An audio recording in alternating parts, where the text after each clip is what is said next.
Friends, if you're looking for real old school laughs, you're in for a treat because we've got them right here. Flip City Magazine. Remember Mad Magazine? Then it went woke? Well, don't worry. Flip City has no chance of going woke. That's right.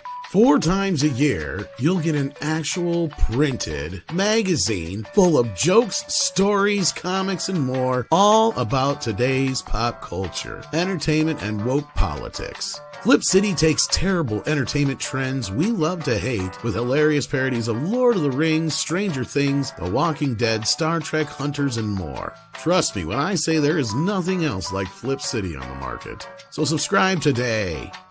It will be delivered in print, or you can even get it digitally if you're one of those wacky Zoomers.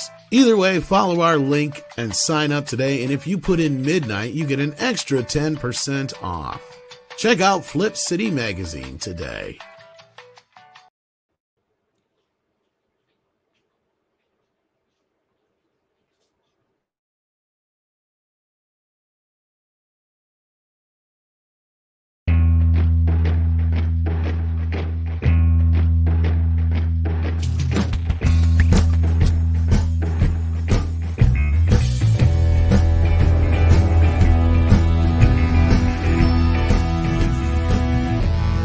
Good Monday morning out there in YouTube land.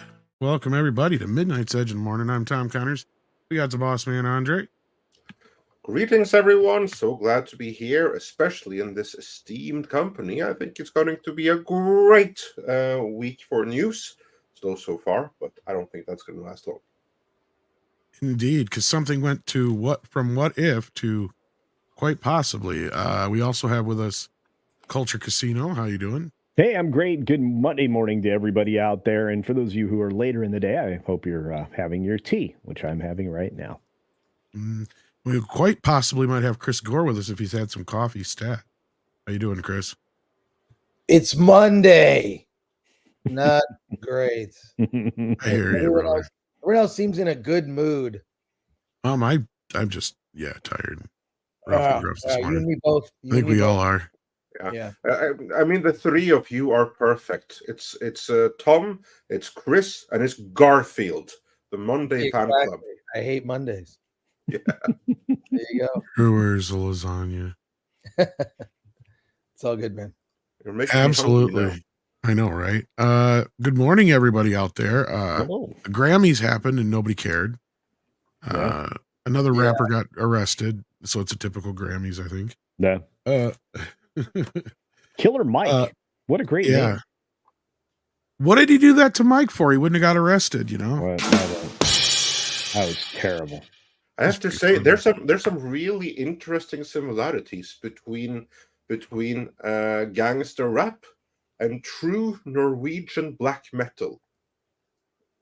Maybe. Because they all have like these made up gangster names, and they all go killing each other. Wait, Ice Cube is not his real name? Not last I checked. Oh.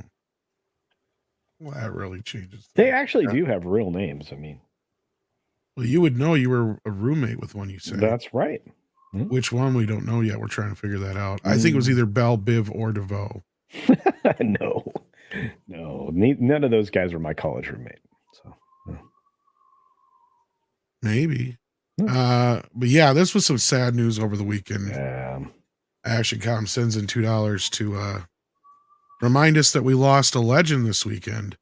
Yeah. Apollo Creed himself, Action Jackson, Carl Weathers passed away suddenly in his sleep, I guess. We'll just put it like that. Let's just put it like that. And then, we'll just put it like that. It's a tragic loss. He was a great actor by all accounts. A great individual. Certainly, Gina Carano had nothing but the highest of praise for him.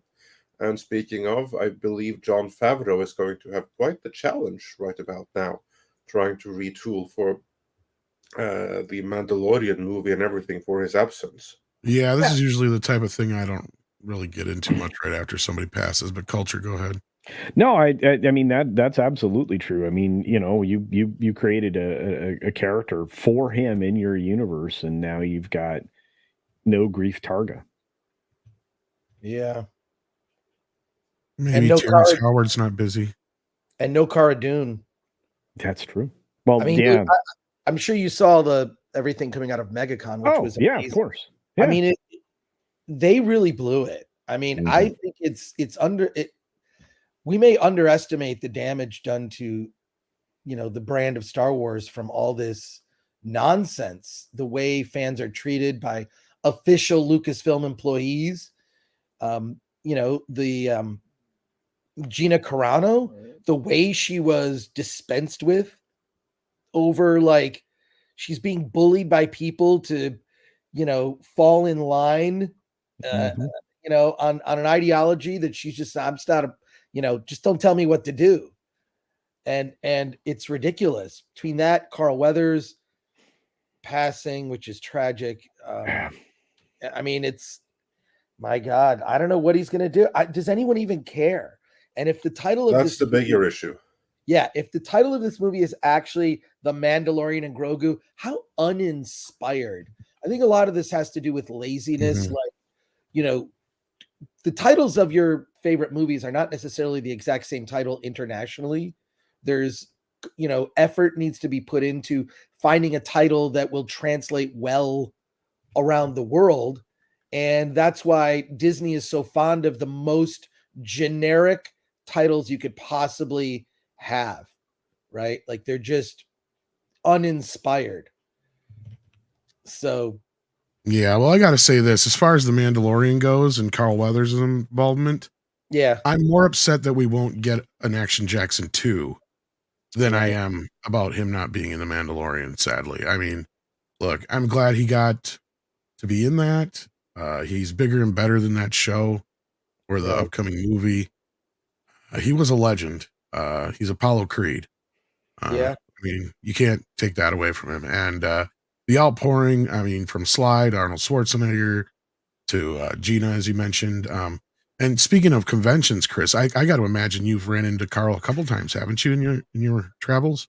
He's been at conventions I've been at, but I've never met him. I've never met him. Well, that's too bad. Yeah, I actually have. Oh, awesome. Cool.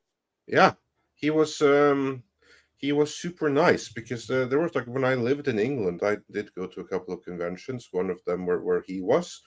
I mean, this is kind of like a very, that's why I didn't mention anything right away, because I'm not going to pretend that I knew him or something like that. It was like a handshake and here you go, and that was pretty much it. But he certainly came across as a really nice guy. Yeah, he seemed like a pretty genuinely nice dude. So he will be missed. And that was some sad news that broke right after we wrapped, actually, the other day. Yeah. But we've got some big news this morning we're going to get into right after the box office. And to help us discuss that, we have Jonas J. Campbell joining us. Hey, guys. Man, so glad to finally be back on Midnight's Edge. Yeah, so glad to have you back, especially today. Yeah, we got some big news to discuss. It's a funny thing to go, which big news? But I have a feeling I know which one. Let's just say that's something we all kind of not so much predicted, but talked about, discussed possibilities for is kind of becoming a reality. But we got a couple super chats we want to get through first and some box office news real quick. So let's just jump on those real quick and then we'll get into that. We got John Thomas here. If you can read that, Andre. Certainly. John Thomas says for $10. Andre, two things tangentially related. One, protests in Sweden outside major media wanting truth in reporting. Two, Belgian farmers laid siege to EU Parliament. Yeah, this is true. These things are tangentially related because you don't really hear much about it. I'm not going to talk too much about it because, again, we are on Rumble, but we're also on YouTube. And YouTube probably doesn't want everyone to know that there are riots happening all over Europe because our betters basically have decided that we eat too much food. So they're going to cut it down by shutting down farmers and everything all over the place. In terms of Sweden, Sweden has, in my view, as a Norwegian, this is something that I have heard from Swedes that have fled to Norway, had something of a freedom of speech problem for many, many, many years. In terms of the kind of stuff that you just cannot discuss, that there's no room for discussing in Sweden, which you, to a larger extent, actually can discuss in Norway, but less so there than in Denmark, which is like number one for freedom of speech. So yeah, I'm very happy to see that, to see the Swedes rise up and demand some truth in their media, because they ain't getting it. Because just for shits and giggles, whenever you have shit go down in Sweden, which is I'm very sorry to say for all the Swedes listening, but they know this already, of all too frequent occurrence. I mean, like in Norway, we actually have an expression called Swedish conditions, which is what we don't want, which is what you get when you have political correctness run rampant. And of course, we're just 10, 15 years behind Sweden anyway. But anyway, reading Swedish news about big events happening in Sweden that doesn't necessarily involve Swedes, if you catch my drift, is quite the gaslighting experience. So, yeah, go the people of Sweden. Love my brother people. Indeed. Speaking of gaslighting, we got Mr. Paul Chato with us today. Oh man, yeah. Hi. Oh my God, you're wearing a Spinal Tap shirt with an alien in it. I love it. Yep. Oh, that's awesome. This is my exact innards. This is what they look like. Of course, your skeleton isn't green. Yes, it is. That alien is at number 11. I guess alien goes to 11. Yeah. Welcome, Paul. Hello, everyone. Sorry, I'm late. I got indisposed, but good to see all of you. We're glad to see What have you been talking about in my absence? Well, it looks like Hyperguyver wants to talk about Chris Gore showing off his new fleshlight. And Paul, I could see your secondhand embarrassment over Chicago. What? Perfect timing for this super chat, evidently. No, that's the my appalling news post today was referencing Chicago. That I haven't got a chance to the see musical or the town.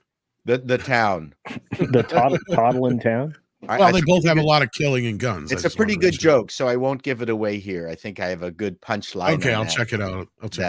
I'm sorry, punching down. What? Absolutely, that's the best way to do it. Okay. Enough of this punching up. Punch down. Indeed. So yeah, and what's this about a fleshlight, Chris? Did you get to go see Dune 2 and get one of the popcorn buckets? Is that what that's about?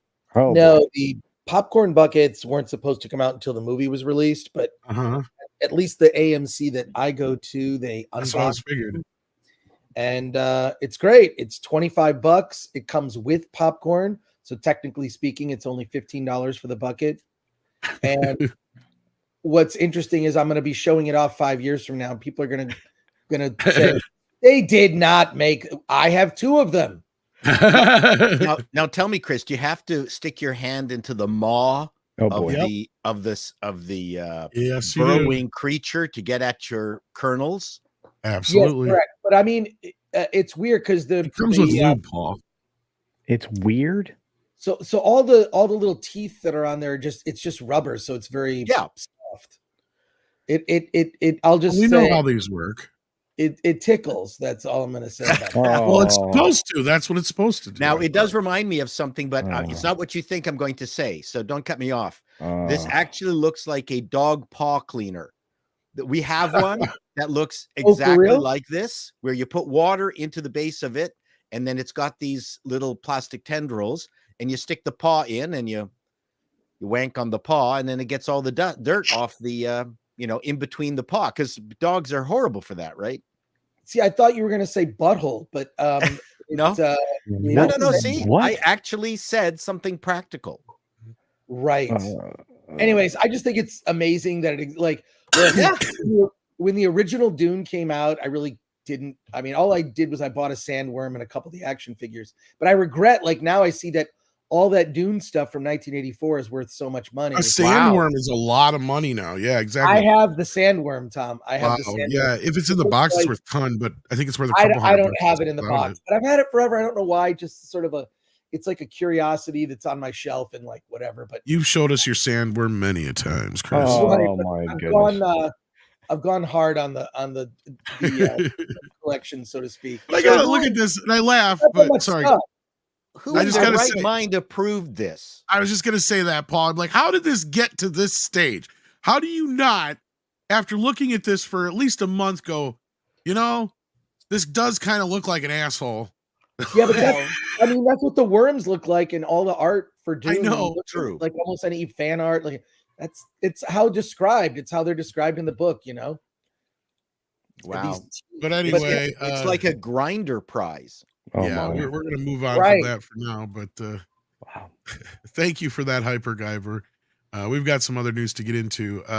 Warachi here says, I got nothing, just watching the developments with undeniable glee. Some wampum for you all. Don't tell Harvey Cthulhu. I won't, Warachi, but thank you for that. We appreciate it. Thorin Velamika has been a member for 21 months. Thank you. ActionCom's been here for 5. And thank you again for the $2 super chat this morning, which got us into the Carl Weathers discussion. Then we got Patrick Robinson, who says, first of all, I want to thank you all for the birthday wishes. Well, happy birthday, Patrick. Again, happy birthday. It was a great birthday. Saw the poster for Winnie the Pooh Blood and Honey 2. Love Owl's design. Yeah, I just saw that this morning on. Oh, that exists? Yeah, they fast tracked that one. Yeah. It's almost ready to go. Let me see if I can find the poster here again. Probably not, but I did have it up here on Twitter. But yeah, it's pretty much ready to go and hit the box office. So speaking of box office, why don't we do the box office? We've got some box office here from Culture, our box office analyst. Speaking of wow, worms. That was a tight introduction. Anyway, we got the numbers from the numbers for the weekend, and boy, were they dismal. This might go down in history as being one of the worst Januaries ever, and we're not starting February off great. So, Argyle, as you can see here, is a flop. $18 million open. It's a $200 million budget reportedly. Ouch. Although somebody says it's not really that much. Do you know who says that? It's Marv himself, Matt Vaughn. Matt Vaughn says he didn't spend that much money on the film. It's just what he charged Apple for it. So yeah, he's pulling the J.J. Abrams game. Yeah, yes, yeah. I think there's a complication with these Apple movies right here, where they're paying for the streaming rights indefinitely and things like that. So, that being said, this is an irresponsible amount of money to spend on a film. Yeah, well, and as somebody who saw it, Jonas, I'm going to say that the film wasn't terrible. It wasn't good. It is what I would consider in the modern era an average film. That's what we got. $200 million gets you $18 million in domestic box office haul. But are we looking at another film again, like we have with a couple other ones here in recent, this year actually, where it's not so much about them making that much money at the box office as it is garnering some kind of awards? This can win no awards. I mean, it does. Well, and that's kind of where it was kind of a loaded question. I have a theory. That Apple is now going to be producing as many movies that have spatial, visual, and audio for their headset. And I bet you this has all of that capability built into it. Okay, but once again, I mean, there's no... I'm sorry, just like 3D. There is something to that, though, because like I was just going to say, there's sorry, that was just... Go ahead. While he takes a fucking drink. Well, you were talking. I was getting it. Well, I was just gonna say, I noticed that Disney added a bunch of 3D movies that you can watch that way, and a bunch of them are movies that never even got released on Blu-ray, like Guardians of the Galaxy Volume 3. Yeah, and like stuff like that. It's a fad, Tom. I mean, we know 3D is a fad. There are very few films that you get an enhanced experience with watching in 3D. Same thing with IMAX. It's not 3D. It's spatial. It's different. It's made for the Vision Pro.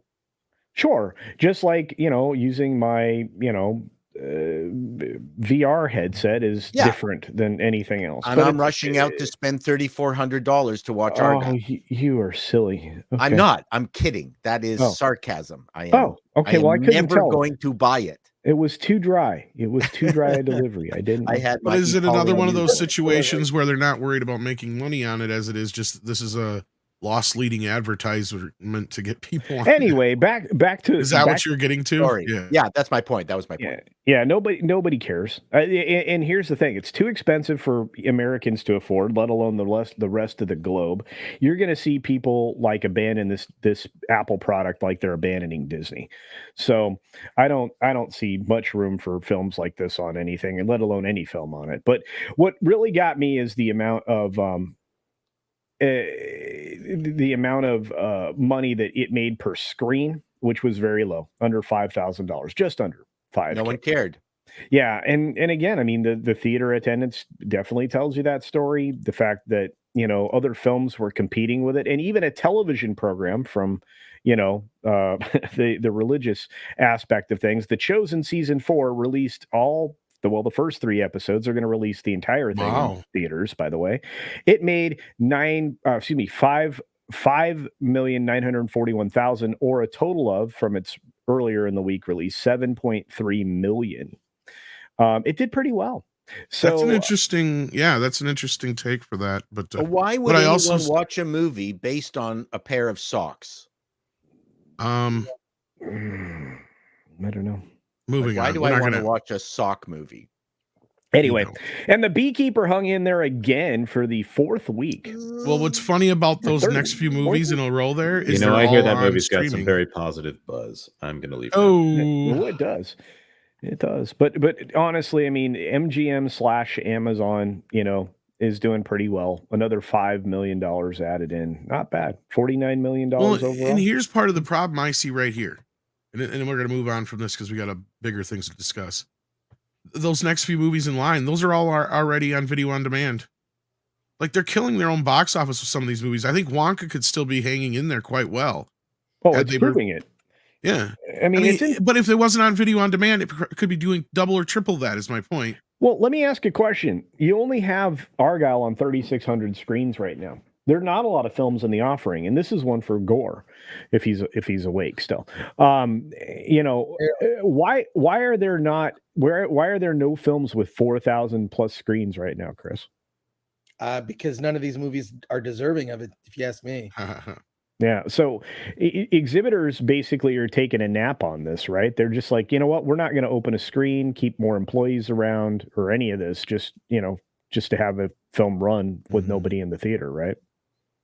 Right. Yeah, I mean, look, these small indie movies, like a Poor Things or whatever, or Iron Claw, they don't need to make a lot of money, so that's fine that they're not in as many theaters, right? But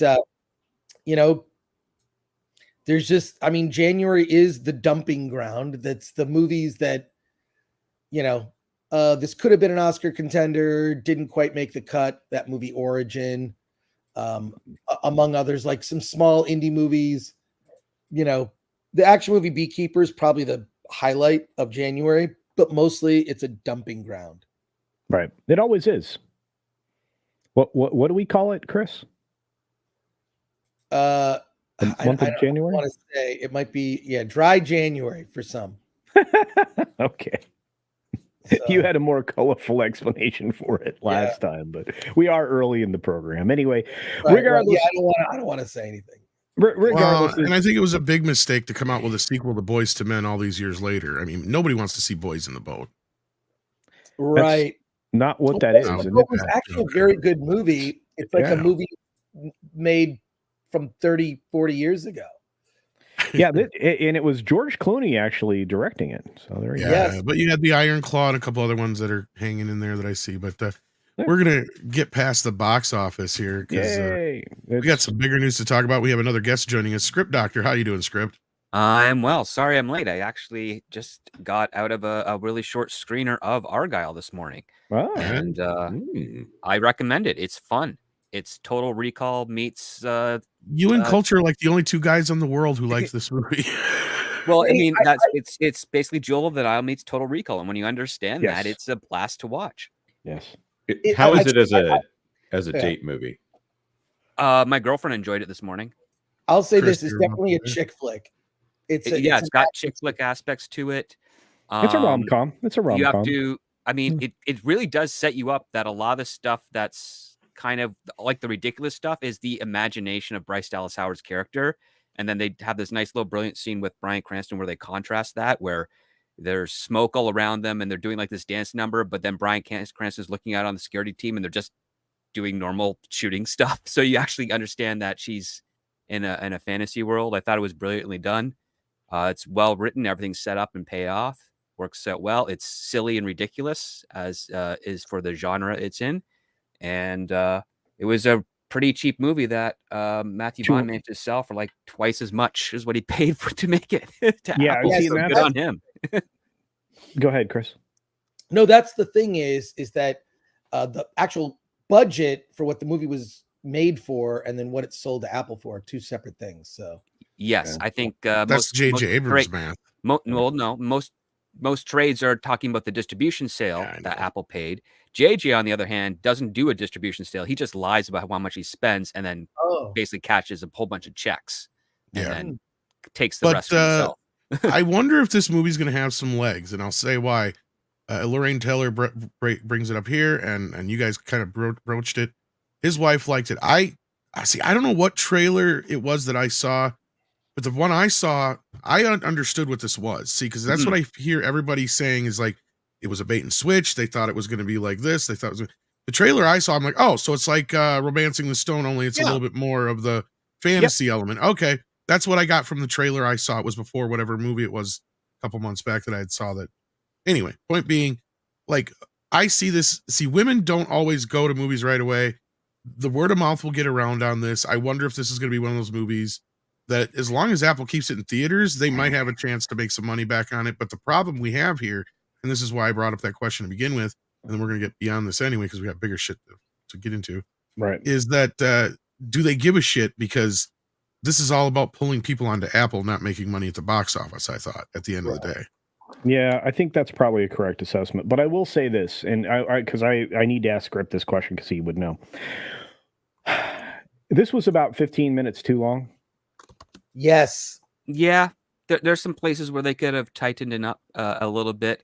And at the end, you get an unearned heroic moment from somebody out of the blue. That was predictable. It's set up. That's the thing, is that it's set up for that specific moment. It's part of the gimmick of the genre that they're doing.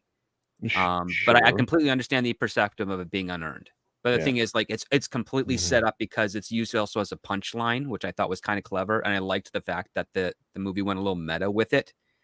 But because it also plays into a trope out in the industry, which is that some screenwriters, if they do something absolutely fantastical, they will show you the notes of how much research they did to say that they pulled it off and that it could be done. And Chris has probably experienced this a few times. I know I have. Where like that would never happen in a million years, and then you just get this journal like slapped in your on your lap, or a big email PDF file or something, where it's all the notes and probabilities of how it could actually have pulled off. Now a couple of instances have really happened, and you're like, okay, so that's why you did it. All right, cool, fine. But that's the joke that Matthew Vaughn was kind of making there, and I appreciated that. But that's more inside baseball. I don't think the general audience will pick up on that. All right, and Tennille reminds you, Chris, that it's called "Fuck You, It's January." Oh, that's right. Yeah. Okay. Yes. That's what I was fishing for. Yeah, that's what he was fishing for. And then Redstone stock is cheaper than a cents in 14 South African rands. It says, is Bob Iger a forcibly retired CEO walking? Well, that gets us in nicely to the top story, along with this one here from Sander, who's been a member for 32 months. Yeah, I read about that. Will Elon Musk give $10 billion to buy Disney stock? Well, that's the big breaking news this morning. Actually, this is more breaking yesterday, I would say. But Jonas, that's part of the reason we asked you to come by today, because that Park Place has been all over this business. Elon Musk and Nelson Peltz have been hanging out like buddies. Did we lose Jonas? Sorry, I hit my mute button. That's okay. Yeah, I just thought maybe I perfect. Wrong timing. Just in response to your terrible bee joke, I just want to say that's a pollinating. It was lazy and unoriginal. And I waited this long to get mine out. See, that's perseverance. That's good. That's a good running gag. Keeping the audience in suspense is one of the keys to humor. Sometimes it's great to stretch things out for as long as possible in order to just keep people wondering and laughing at the absurdity of this. And that's a great intro to this story. And waiting. Okay, so for those of you who aren't aware, Elon Musk and Nelson Peltz were both at the premiere of Lola, which is a film that Selena Gomez had some hand in making. And I think it incorporates two of Nelson Peltz's either children or maybe his stepsons in it. It's kind of immaterial what the relationship is there, other than Nelson Peltz's daughter is in the mix there. And of course, she's much better looking than him because she comes from more attractive stock mixed in with that old money. So basically, there's a clip here, and it's referenced later on in the article of Peltz on the red carpet, and he is hamming it up on that red carpet. He's wearing that same leather jacket that he was wearing in the clip of the New York Times Dealbook Summit. Not enough coffee today. You see that head that's right behind Elon Musk, and yeah, go ahead. Bombs away. This out of my closet, so it looks really cool. There's Peltz. Thanks. So I'm a pilot. Oh, looking cool. So what brings you to the Lola carpet? I'm just here with friends. You know, thinking about companies to acquire. Whoa! So if you look right before he says right here with Nelson. friends, yeah, he looks over his shoulder at Nelson Peltz right before he says, "I'm here with friends, thinking about companies to acquire." It's beautiful, and they're the happy family there. Oh wow! Uncle Elon embracing the kids and Nelson there. Just to put this in perspective, Elon Musk, some of it's tied up in companies right now. He's worth $230 billion compared to Disney as a whole being $177 billion, I think, this morning, and that's because the stock is up after Nelson Peltz has announced his proxy fight here. So there's been some interaction between the two of these entities, at least formally. Elon Musk himself interacting with the Restoring Magic campaign. And of course, Elon is very quick to jump out and point out the garbage that's been going out from the Walt Disney Company, including I think it's right after this, the Aristocats tweet talking about how the Aristocats is now too offensive for children and needs a trigger warning put on the front of it. Damn, he needed to connect it to my video. Shoot, he's not watching my stuff. Go out there and if you want to send me the link, I will tell Pro to update the article. Or you could be a reply girl on Twitter. Sorry, I'm going to keep calling it Twitter because it's more fun to say. Yeah, no, Twitter X, I call it. Yeah. So, I mean, $8.85 billion would be enough to acquire 5% of the Walt Disney Company right now. Obviously, Elon Musk is going to go and most likely reincorporate his company in another state other than Delaware, get his hands on $55 billion, and who knows what he decides to do with that. He's not hard up for the money, I would say, but it wouldn't take much for Elon Musk to really rattle the cages over there at the Disney Company. Now, this being said, the two of them standing next to each other, I don't know if Elon Musk is trolling or what, but at the very least, I appreciate the coronary that he has probably just given Bob Iger. Put an Elon Musk in it and make Marvel great again. Let me be the advocate of evil here. Evil. Yeah, Musk does not troll without some meaning behind it. Oh yeah, when he trolls with a lot of money behind it. He's not. When I say troll, I don't mean a couple of tweets. He's got playing around money that outclasses a lot of people's wildest dreams. Yeah, and he's he's not about the kind of flash and dash most billionaires are. To him, it's being the smartest guy in the room, the wealthiest guy in the room. He happens to be both in almost every room. So, the fact that, he's there being pictured with Peltz isn't an accident. It's not just for the coronary effect, which I am picturing in my mind right now. Jonas, thank you very much. I have been saying for a long time, wouldn't it be great, since Elon has been indicating that he has interest in dethroning Bob, wouldn't it be great if he just bought Bob? Well, I'm going to, he's dropped hints, especially with the, hi, Bob, go fund yourself business. So this to me feels like the next logical step. And we discussed this, right? We all said, well, what if, he meant something by that? What if Elon is paying attention? And what if he does decide to throw his hat in this ring?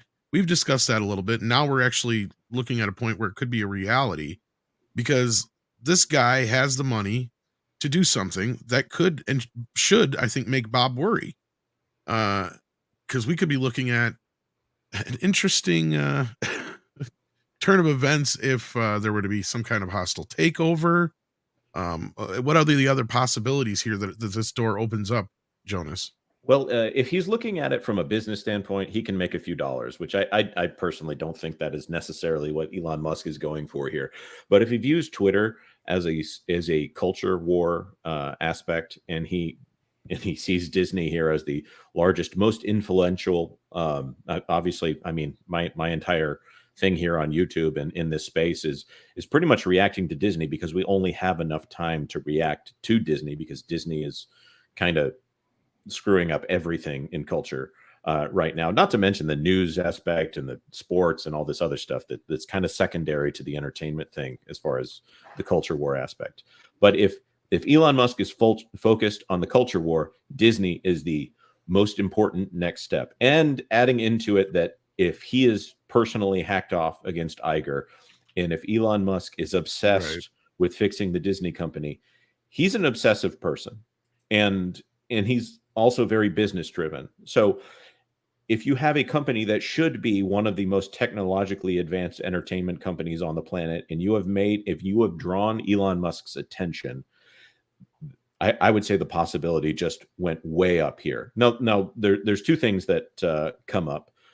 First of all, is if he bought more than 5% of the company, he would have to declare his intentions to the SEC. I don't think he has any problem there, because that's not saying it's set in stone. He just has to file a form in order to say it, which, by the way, he has to be mentioned on their proxy statements if he does put in that amount of money. Or if he decided to just hand that amount of money over to Peltz and have Tree and Fund Management take care of everything for him, I don't think Peltz would mind whatsoever to take on that ownership role and really stir things up. There's this is a small thing before I shut up here for a second. Third Point has only 0.35% of the company and has a board seat. There's a person on the Disney company board, Carolyn Everson. They have 0.35%. Peltz has 1.77% under his control right now, and they're acting like, "Oh no, go away! Don't bother us. You have this piddly amount of shares. You don't know what you're doing." There are people with much fewer shares in that company that have a voice and a vote on that board right now. So, we're 2 days from the quarterly shareholders call. I think that there's a lot of things that we could keep saying it's a coincidence, but I don't think it's a coincidence. Right. And on another note, going along with my joke I just made a little bit before, I think that this could raise some eyebrows, because Elon Musk is somebody people listen to, right? Like, I mean, we can talk till we're blue in the face about Nelson Peltz and shareholders and all this other bullshit, and most people won't give a crap. Elon Musk getting involved raises some eyebrows, kind of like the South Park thing with Kathleen Kennedy, only times 1,000. Does that make sense? Oh yeah, absolutely. Yeah, but we have to be careful. Sometimes a cigar is just a cigar. It can be. I mean, but let's not read things into this until we have more evidence. How often does Elon tease something and not go through with it, though? He's a troll. He's a fantastic troll. He loves poking fun. And who else on this planet could make a joke saying, "Hey, I might buy your company"? I'm looking at whatever that joke was. Who else could pull that off and make it funny? Because that is could be true. Yeah, anyway. I don't disagree. I just think that this would be such an easy area for him to just euphemistically, I'll say it, ruin Bob Iger's day, yes, or at least his next few months. He might do it in partnership with other people, where he then just abandons, the whole thing. He is not going to be involved in Disney at all. Disney's a mess. It's not like Twitter, as big a mess Twitter was. He went in there, reduced the employees, by 80%, and he knows tech companies. That's what he knows. That's something he can do in his sleep. Disney, I think. He knows business management. That's all that's needed. He knows business management. This is where the biggest failures in Disney lies. I think that he can go in there. You think so? Yeah. Oh, yeah. Hell yeah. Absolutely. Just do what he did to X, basically. He can, just do what he did to X. He can go in there, have appoint Nelson Peltz, the new CEO, him be on the board, and basically whenever Peltz is in doubt about something, run it with Musk, have him be the tiebreaker. It's going to really clean things up. Yeah. Well, I mean, it would be more like SpaceX, where he's really not hands-on. Exactly. He doesn't have to be too hands-on in order to just be there and oversee the larger strategic lines the way that the company is right now. Just imagine, this is a company that was worth, under Chapek, the best of Chapek, $200 per share. Mm-hmm. Now it's less than half of that. Imagine what kind of value all of them can gain if they're able to get it up there again. If anyone can do that, it's these guys. You know what? If Musk does go through with it, the first thing I think he should do is put in a SpaceX ride. It'd be amazing. Maybe he'll call it Disney X. Well, actually, it would be rather easy for him to do that, because they already have an attraction in Epcot that is a mission to Mars. I just had an idea on his behalf. I mean, Disney Plus is kind of like a strained brand. Relabel it Disney X. Just that alone is going to... I think that's great. And it's already... You see there? It's a multiplier right there. That's a streaming service. Disney X, right there. Disney XXX. Yeah. Actually, I'm going to go with Outer last year. I like Dixney. Yeah. Dixney works much better for me. You know what? If he fired if one of the rides that they could line up for is being shot up into space for a few moments, it would be huge. You joke about that now, Paul, but in a few years, I'm not kidding. It could be possible. Please stand behind the firewall. Please. I was listening to something behind the blast wall. Yeah. On talk radio, where they were saying that if it wasn't for Elon Musk, NASA would be in deep shit right now, basically. Yeah. Disney and Cape Canaveral ain't that far apart. That's true. Yeah, there's two things I'll add here. One, apparently Elon Musk makes a habit of every time he does a launch, he'll take his son on Space Mountain. So he's got strong family traditions that are tied to Walt Disney Parks and Resorts. And two, if he is a fan of any Marvel character or any Star Wars character, he's probably hacked off every time he sees anything from current Star Wars or Marvel. If he's a Star Wars fan, as most nerdy sci-fi focused people are, I know that Star Wars is not really sci-fi; it's fantasy set in space. But I don't think that he should make creative decisions for the company, especially after reading the book about him from Walter Isaacson's. He does not need to be making creative decisions for the company. But what I would like is a veto from somebody like Elon Musk, who is most likely a fan, to just have someone to, this doesn't have Luke Skywalker in it, or it's Luke Skywalker and he's getting neutered. No. Boy, that would certainly change things. I mean, Chris has been kind of quiet. I want to get his reaction to all this. Yeah, I think it would be great. if Elon bought a large percentage of shares in Disney and had an influence. I mean, he does comment on pop culture. So, yeah, I like this idea. And I think he is kind of trolling, but I mean, buying Twitter started as a joke. Should I buy it? That's what I mean. Remember that tweet is like, should I buy Twitter? It's like, yes, you should buy it. Oh, okay. And then what happened to the Babylon Bee getting, basically, they weren't kicked off the platform. They were forced to delete. Yeah, they were forced. Exactly. They were forced to delete a tweet, which they refused to delete. Yep. So, I don't know. I love it. I think when Elon trolls, he doesn't mess around. He doesn't joke. I mean, he's sort of half joking, but if it's possible for him to do it, and more than likely he'd probably, like with Twitter, he'd pull together money from other sources, so he's not all in.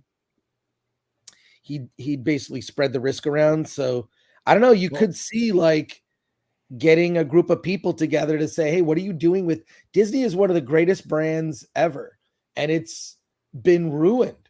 It's been ruined by Iger being a terrible shepherd of very strong IP, Marvel, Disney, Pixar. How do you screw that up? How do you screw that up in a decade? And it's the message. Exactly like has come out in the D files.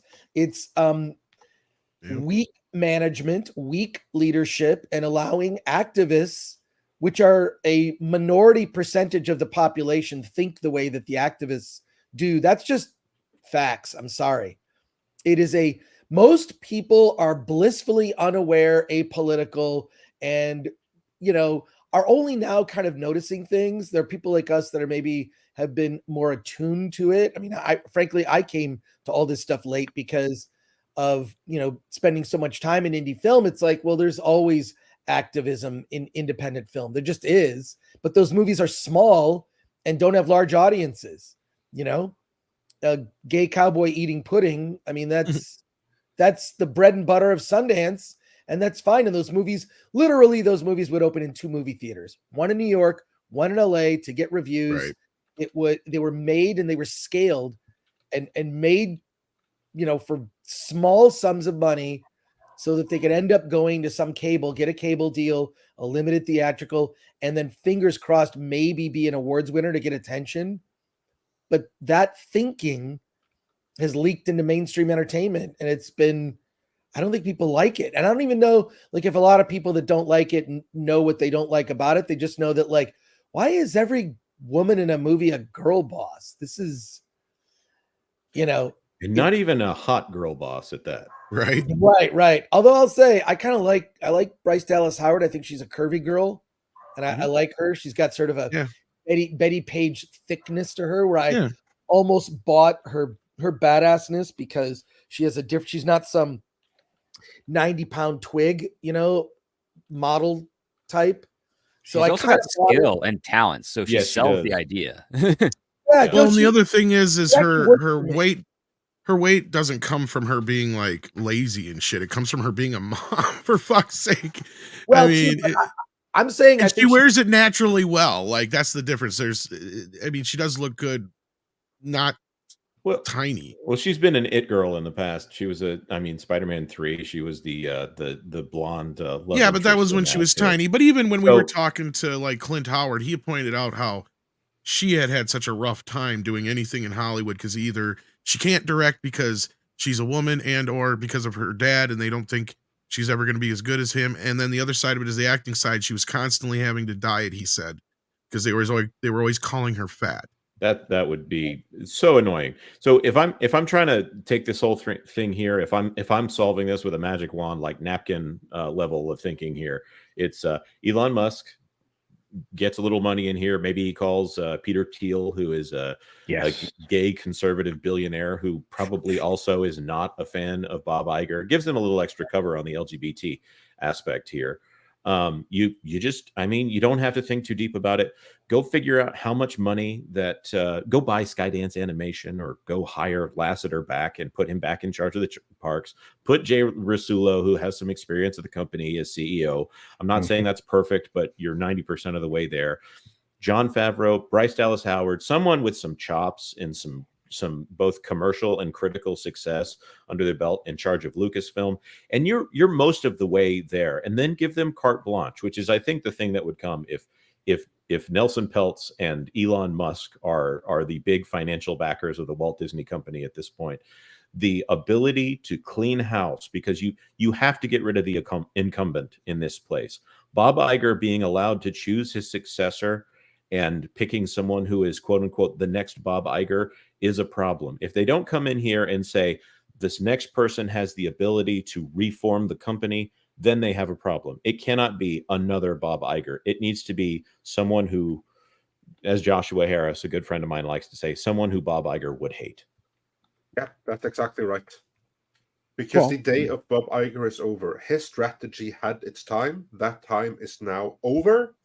And the sooner you realize this, the better. But if you have Bob Iger trying to protect his legacy by appointing a thief who's going to continue ruling in his place the way he would have wanted to, you can kiss the Disney company goodbye.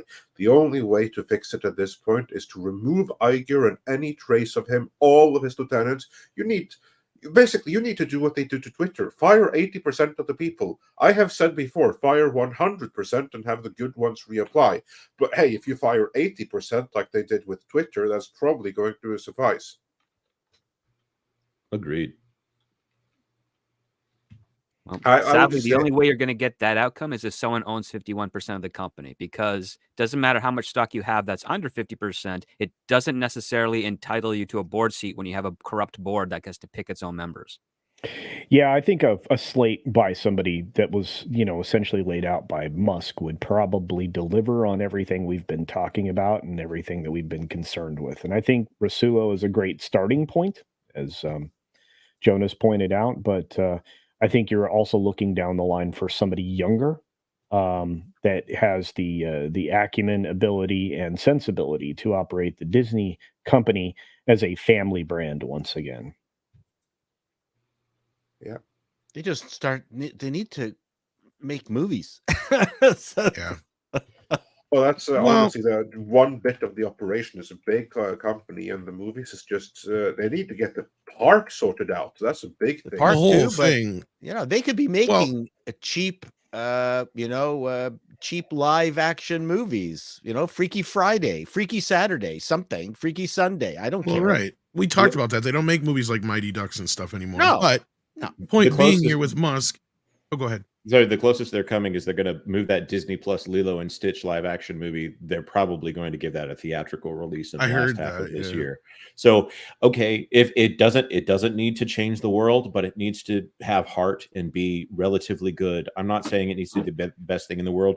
Most Disney movies from back in the day had a timeless quality. They weren't the best. They were a little out of touch, but that was the point, because they were supposed to be marketable for more than the current day. Yeah, it's supposed to be generational. Well, Disney was a brand. It was, when we said Disney-fied, it used to mean something was, overly sanitized or safe for children.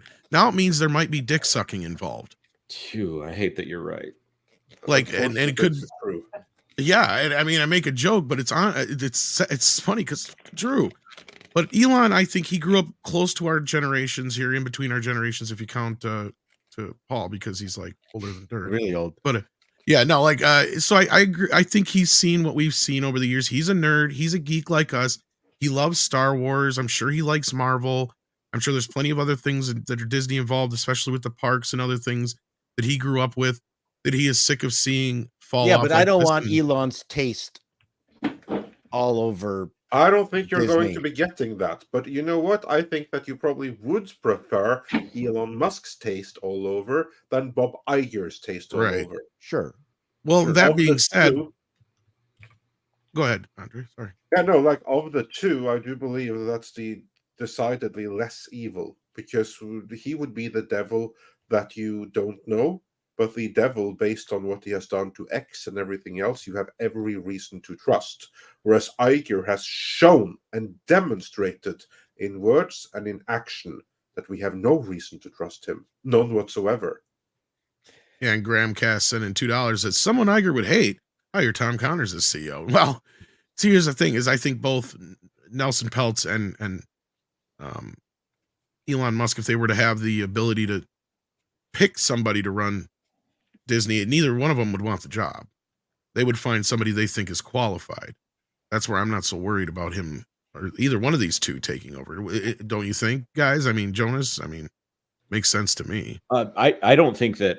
I think Peltz has a lot to offer on the business function, or it side. may be him, yeah. But also that's somebody who can report to Nelson Peltz more than it needs to be Peltz himself. Peltz being on the board, I think, is important, right? Because this is such a complicated situation. But I think as far as actually hiring someone to make changes, he's got a lot. I'm sure that he's got 7 people in his Rolodex that can fix this company. Exactly. They just need the authority to do it. And Elon Musk does not need to touch anything creative. He might greenlight something that is actually hopeful for the future. Because here's the thing that I really like about Musk is all of this, pointing towards Mars and everything he's doing. Neuralink creeps me out, but I see some of the positive aspects that could be there. He has a hopeful vision for the future. And I think that is the big difference here between Iger's, I'll say, politically entrenched ideology is not hopeful for the future unless it involves more government oversight. So, and I just bring it up. Sorry, I'll let you go ahead, Andre, in a moment. I just want to say, because I just bring it up because I think Elon, I'm not nearly as smart as he is, but I think Elon would do what I would do, and that is say, look, I am not qualified to run this company. I would turn it over to Andre or Paul before I would do that. See, that's the difference. And I would be like, you put me in somewhere creative or something like that. But Elon wouldn't even necessarily want that. But go ahead, Andre. That was the point I was trying to make. Yeah, what I was going to say, and this goes right back to what Jonas was saying. Elon Musk is a futurist. You know who else was a futurist? Disney. Walt Disney. Yep, that's true. I mean, he was the closest thing to the Elon Musk of his day, because even back in the 1950s, when there was no way that he could do rocketry or something like that, because the technology, all of that didn't exist. You know what he did instead? He did the second best thing. He was able to find the Elon Musk of his day where rockets is concerned, namely Werner von Braun, the father of modern rocketry. He's not the inventor. No, he built upon the work of others. But his contributions, even though he started out building the V2, probably was a complete and total Nazi. That's part of history that cannot be denied. But even so, he's the guy who built the Saturn V that sent NASA to the moon. And before he did that, then Walt Disney hired him to get the audience and the masses excited about space travel and rocketry in 3 Disney specials, which are absolutely amazing. And to my awareness, Disney have not made any available anywhere other than in the DVD tins that came out more than 20 years ago. As I believe that's the last time those specials were released. Luckily, I have them. Well, Disney was responsible for, not personally responsible, but he brought the people together and pushed for the technology for he was one of the first people to have mixing live action with animation with his Alice shorts. And Disney, I believe, invented the multiplane animation. Yes. Well, I don't know if he invented it, but he definitely made it famous. Yeah. Well, it was a company patent, whether or not he personally invented it. And what personally invented it was what's his face? UB. Iworks. Yes, exactly. That's the one. I don't know if it's I don't know how everybody says Iworks. His daughter says Yeah. And I have been saying this for the longest time, is that the most creative people in film and stage have got they're fans of gear porn. They love gear. And once that falls off the map, then you've got just uncreative nonsense. Right. And if anybody wants to understand that invention, there's a movie called The Reluctant Dragon, which is essentially Disney propaganda about itself, but it doesn't mean it's not true. It's a black and white that eventually goes to color, or you can look it up on YouTube. But Disney's multiplane camera is an amazing invention. It's this tower that they use. And not just that, but Epcot, all these things. This was all about gear, and you've got George Lucas. You've got, the Avatar dude. got Ridley Scott and James Cameron. I mean, and all through filmdom, you've got, you know, the people who invented the Steadicam. You've got directors who really know how to use the gear, like Spielberg. These people are all into their gear, and that is a common thread through all these people. And in that regard, Musk and Walt probably have more DNA, so to speak, to share than pretty much anyone else. Yeah, that's a correct assessment, I believe. It is. I've been making that comparison for a long, long time. Good. I mean, Okay. the good one. The biggest problem is that they don't have anybody at the company, and they haven't had anybody at the company that can see the future anymore. The attractions and the edutainment that was in Epcot alone was directed towards a future that they saw coming, and did actually in the larger part did finally show up to some extent. And then they got rid of those attractions, and then they let them deteriorate over time, the ones that they kept open, and then they removed parts of them because they couldn't see the future anymore. You're right. They don't have dreamers. They don't have visionaries. They don't have creatives. They have like, well, let's hang on to what we've got mindset there. They don't have corporate mindset.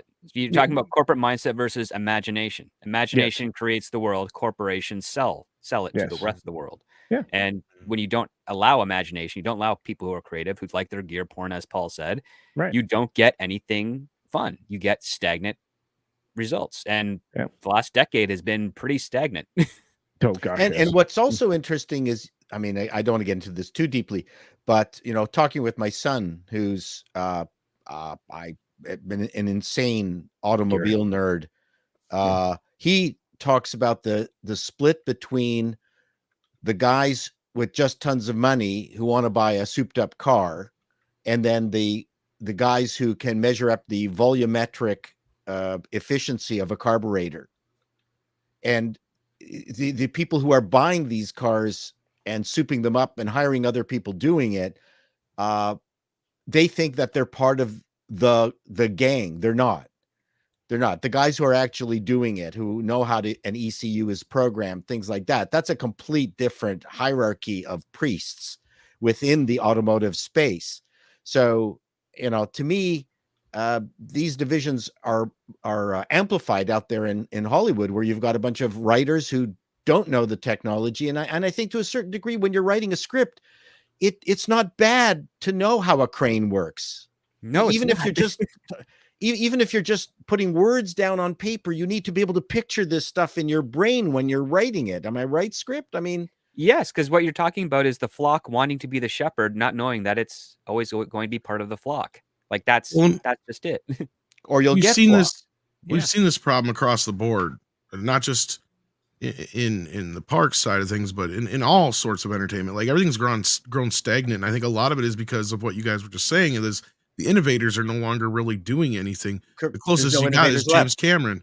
Yeah, the closest you got is James Cameron, and he's just recycling what he's been doing for the last 20 years. Like at this point, I don't think they know how to use the technology on top of really develop it anymore. And that's where, even in the park side of things, you had Walt, you know, handling such thing, you know, pushing things like animatronics and other things like that. So like those things are like, they don't do anymore. But we're going to be losing Jonas here, sadly, because he's got stuff he's got to do. So we're going to get to his super chats first, and then we're going to come back around. I apologize. Lover of Green sends in $10, says, Jonas, let's say Disney fires all the DEI weirdos tomorrow. You still have 10% of the population who worships DEI. Until the fellowship confronts those activists face to face, wokeness won't go away. Well, it depends on what you mean by the fellowship. If you mean the fellowship, meaning the fellowship of we sometimes call this group of people online commenting on this as the fellowship, I'd say we're confronting it face to face.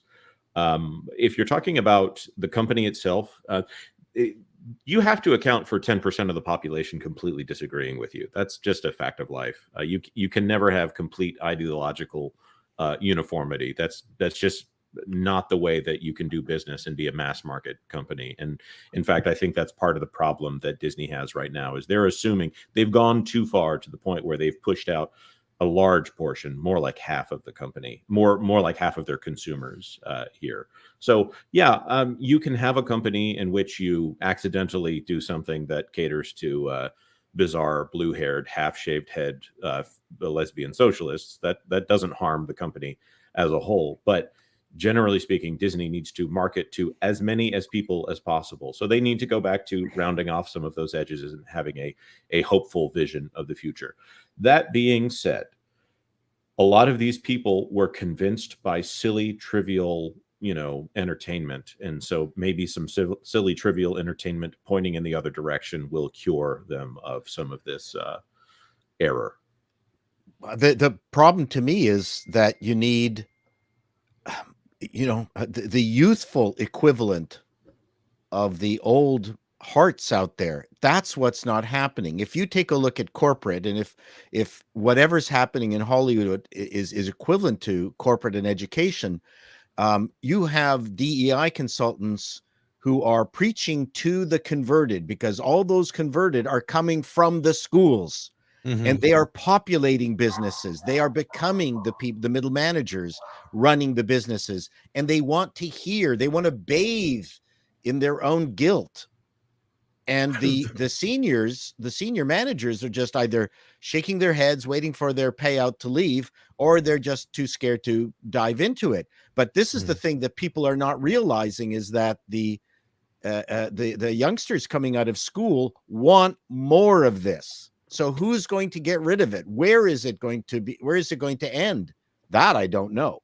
Well, I think the answer to that is what we were saying earlier with how if Elon, let's just say for the sake of argument, were to get involved with this somehow, how he handled X is how you handle this. You fucking fire everybody. And I mean everybody.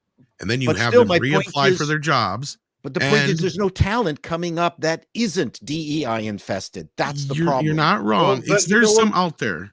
Yeah, that's like the thing. Okay, so there's none coming up right now. That's because the ones that are talent are not allowed to flourish. I mean, Chris, you have made a point about I was just going to get to that, yeah.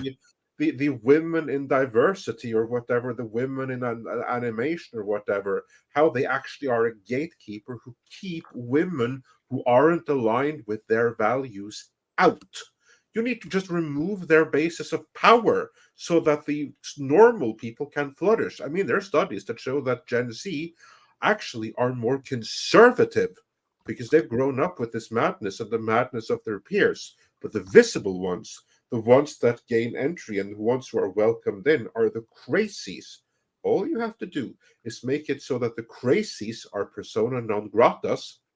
I believe the creativity will flourish. What say you, Chris? I don't know. I think the only way to fix it is a Twitter-like purge, like Elon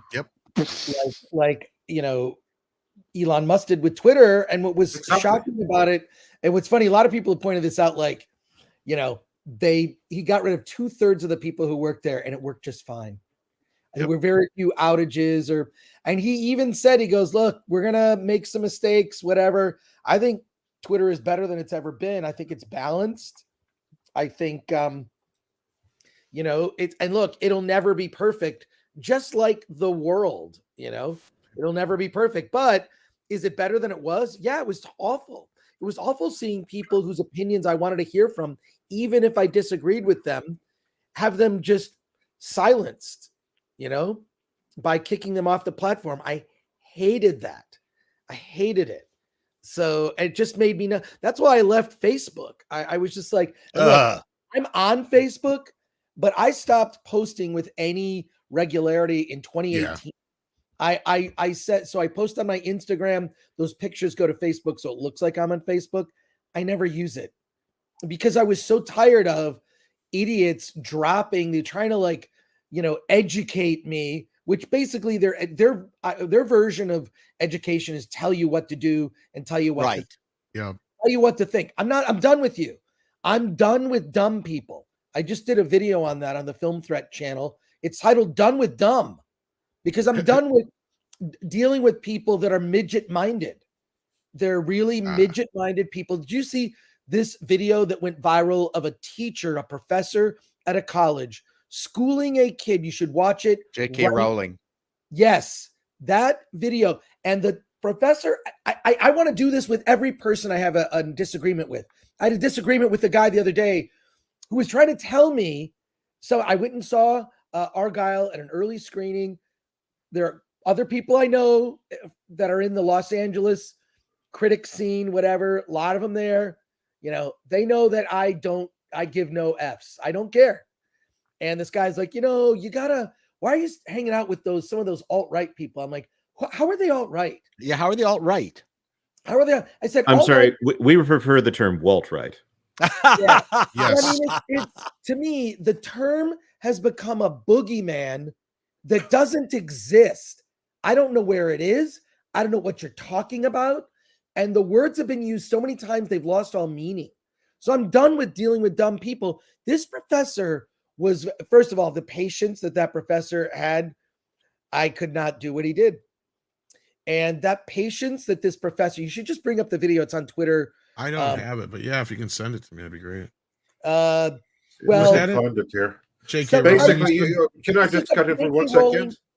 What he does, that's how you do denazification. And that is what woke people need. They need the exact same thing that the leftover people in Germany and Austria needed post-World War II. That's the exact same kind of training that these cultists need. They need to be retrained. Same as they would do to everyone else. But anyway, sorry, carry on. Because I'm scrolling through her stuff here and I don't see it. So. The difference is that individual was actually willing to listen. The cultists aren't, is the problem.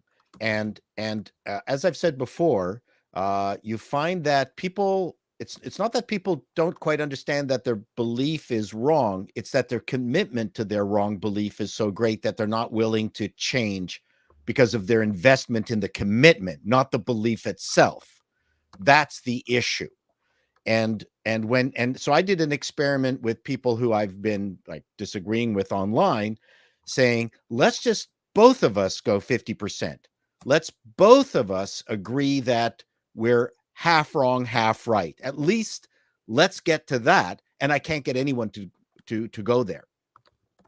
Well, and this reminds me of this reminds me of that rewriting Ripley situation. I don't know if you guys recall that. Yes. Because we told them we want out of your little circle thing, and they're like, why? Don't you like, is it because you have a problem being pinned as alt-right or whatever? And I said, well, that's your guys' opinion. I said, in fact, as far as our crew is concerned, we have several makeups as far as our group goes, and one of us isn't even American, so he doesn't even have American politics. But anyway, that being said, here's the video you guys are discussing here. Yeah, here's the one.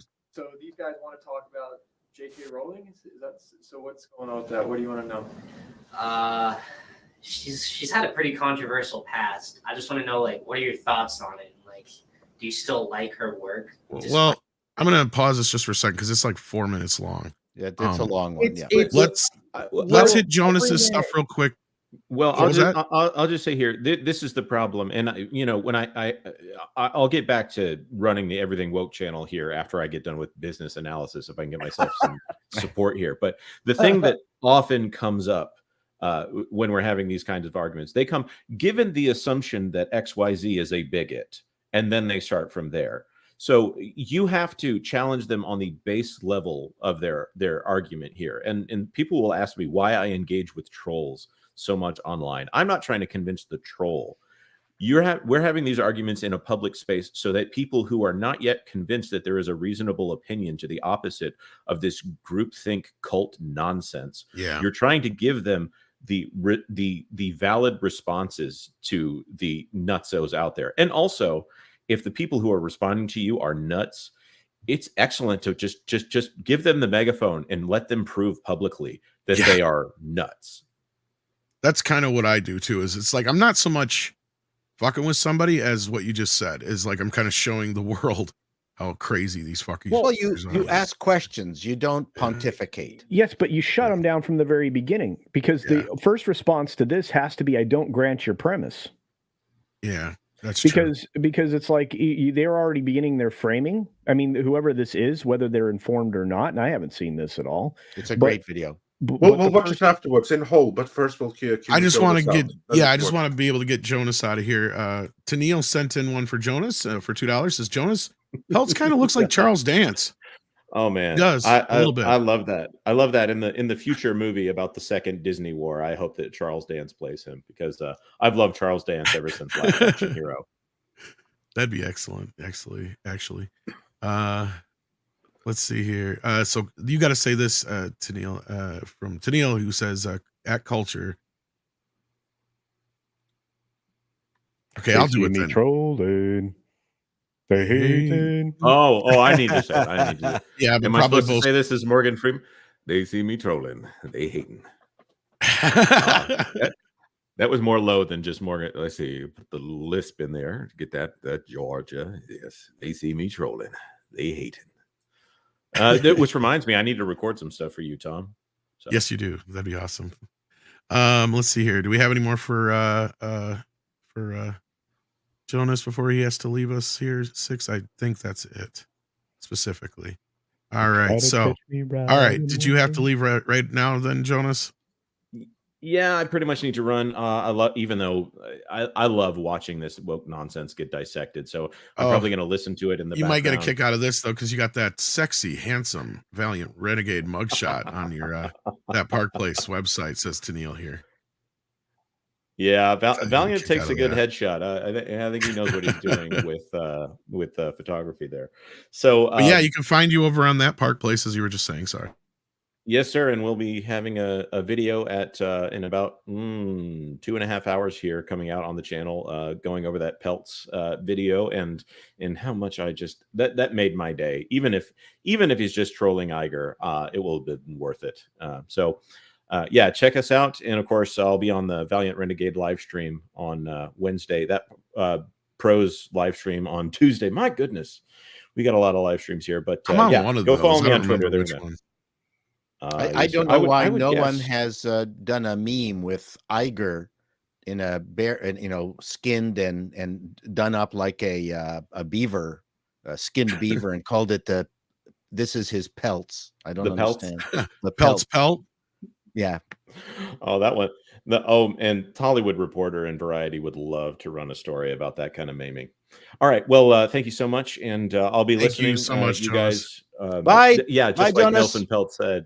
I'll be Nelson's watching. Peltz. Peltz is pelt. Let's get into this here. So this is the video Chris was referring to. Yeah, Chris, let's all see it together. So let's get specific though. Let's define bigoted opinions. What opinions are bigoted? We're going to treat this as a thought experiment. I'm not going to say what's right or wrong or what way to think. The whole point is to learn how to think, not what to think. Yeah. So when you say bigot, you're starting with the conclusion that given her bigoted opinions. Yeah. So first, let's start with, does she have bigoted opinions? So when you say bigoted opinions, she has had a history of being extremely transphobic. I've heard. Hey, you've heard. So what? Can you give me an example? If you look at her Twitter, I think you could see a few things. If you want, I could try and find see something. See if you can find one. So, one of these tweets that she came up with in 2019, she said, "Dress however you please, call yourself whatever you like, sleep with any consenting adult who will have you live your best life in peace and security, but force women out of their jobs for stating that sex is real." So you find that bigoted? What do you find about it? Was deemed transphobic. Like, I myself. Do you find that transphobic yourself? I don't really have an opinion on it, but I'm just going with what a lot of other people have said. So let's pause there. Let's not go with what other people are saying. Let's try and learn how to critically think. So let's analyze the tweet ourselves. So that statement, do you see anything problematic? Disregarding other people's opinions. She did try and pin some things on a specific group of people. Where does she do that? Can you read that? But force women out of their jobs for stating that sex is real. So when I hear that, I'm interpreting that as meaning if a woman says that, saying that there is a difference between men and female and then being attacked as transphobic, I think that's what she's saying by attacking someone for stating that sex is real. That is exactly what she's saying. Is that transphobic to you? So, to me, no. Stating that sex is real is not transphobic. It's just a fact of life. It exists. So is there anything you disagree with in that tweet? In that tweet, I can't really see anything that I myself disagree with, but I can see why some people would think, oh, this is offensive. We can't have that here. I paused it because I think that's an important point right there. That's the problem with the youth of America, is they assume what other people will think too fucking much. Or something. That goes way back. It's called transactional analysis. Let's read that. What did she say there? I haven't read that. I respect every trans person's right to live any way that feels authentic and comfortable to them. I'd march with you if you were discriminated against on the basis of being trans. At the same time, my life has been shaped by being female. I do not believe it is hateful to say so. You see anything problematic there? She's apologizing, so no, not really. If I could read it again. It sounds like a very similar statement as what she was just saying. She's basically saying, like, I have nothing, to me, this is what I interpret it as, I have nothing against someone being trans. Exactly. It's your life, but you just don't get to impose on you can live how you want, I can live how I want. Yeah. And let's all, Exactly. So I guess now that we're looking at it like, oh, there's not much difference between me or her, do you think it's fair that that she's being attacked by a large group of people and people are calling her, like you said at the beginning of this conversation, you said, given the fact that J.K. Rowling is transphobic, how do you feel about Harry Potter? Now, retroactively looking at that statement, do you think that was the best way to phrase? No, I feel like an idiot now. It's okay though, but this is why we do this, to learn. Yeah. Yeah, there you go. And yeah, to my point, Paul, like my whole point was, it's always been that way with that. So but there's it's even more so now because of social media. But part of the problem too is, I mean, I was part of several unions. You cannot say anything against the core catechism because you're letting down the side. Even if you're right about one thing, that maybe even this individual actually is a terrible person you've got in a leadership role, and they've had bad relationships with women. They can't admit it because that would be letting down the side. There is nothing more important on the left than you have to take the entire pill. You got to eat you got to drink the Kool-Aid. That's the other part. You have to drink the Kool-Aid. Not necessarily on left or right. That's on the extremes of any dynamic, because that's usually how it works. But there's yes, and the right is different in the sense that there is no letting down the side. It's a different dynamic. This is unique to the left, especially with the far left, especially with the Stalin apologists that I dealt with in university, who wouldn't believe that he killed, up to 20 to 60 million people through starvation. So, so I know he was lucky enough to get a pliable individual, but there are people out there who just will not believe any fact that you present to them because it doesn't fit their worldview. You can't argue with those people. Yes, but Paul, you just don't grant their premise. True, but they won't grant you. It doesn't matter. Reality. That's fine. Just they can go on along their merry way, and as long as they don't have influence and stay in a massive minority, then so be it. So I mean, following along this thing, I have asked literally 100 people, please show me how J.K. Rowling is transphobic, and they can't. They can't. They won't, and they call me names, or they say things like, "It's not my job to use Google. Use it yourself." I mean, all sorts of things. So either they don't, they deflect, or they don't respond. Because they're making an unsubstantiated claim that they haven't. It's like asking you, like, how long have you been beating your wife, or when did you stop beating your wife? Yeah, but again, the problem is that they have to maintain this ruse to be able to stay in their group. They cannot go back to their group and say, you know what, my mind has been changed. or they're out. That's it. You can't cross them. That's the problem. And they are more concerned with staying in their group. Well, and Kerry Smith has talked a lot about that kind of stuff, right? I mean, but we're talking about exploiting dependency. We have a bunch of people that feel like they need to be surrounded by others, and they can't seem to get it on their own merit, and so they reconfigure themselves to fit something that seems welcoming and popular, and it comes at the expense of their own agency and soul. And they were raised to not be able to think for themselves. Yeah. In fact, they probably had a lot of helicopter or bulldozer parents who never left them alone to, develop their own personality. But that comes along with a pattern, or from a pattern of enabling things, behaviors, identities, things like that. It comes along with not allowing for, or basically poking fun at societal norms and things that make, for a civilized society. I mean, I've seen that, constantly reinforced in education from, elementary, preschool, elementary, all the way through college. College is where they teach you what to think, not how to think. And to me, it's surprising and admirable that this particular student is capable of, teacher is capable of outlining, okay, this is wrong. You're not thinking critically. He's going to be fired. He probably, for being a good teacher. Absolutely. Can't have those. Indeed.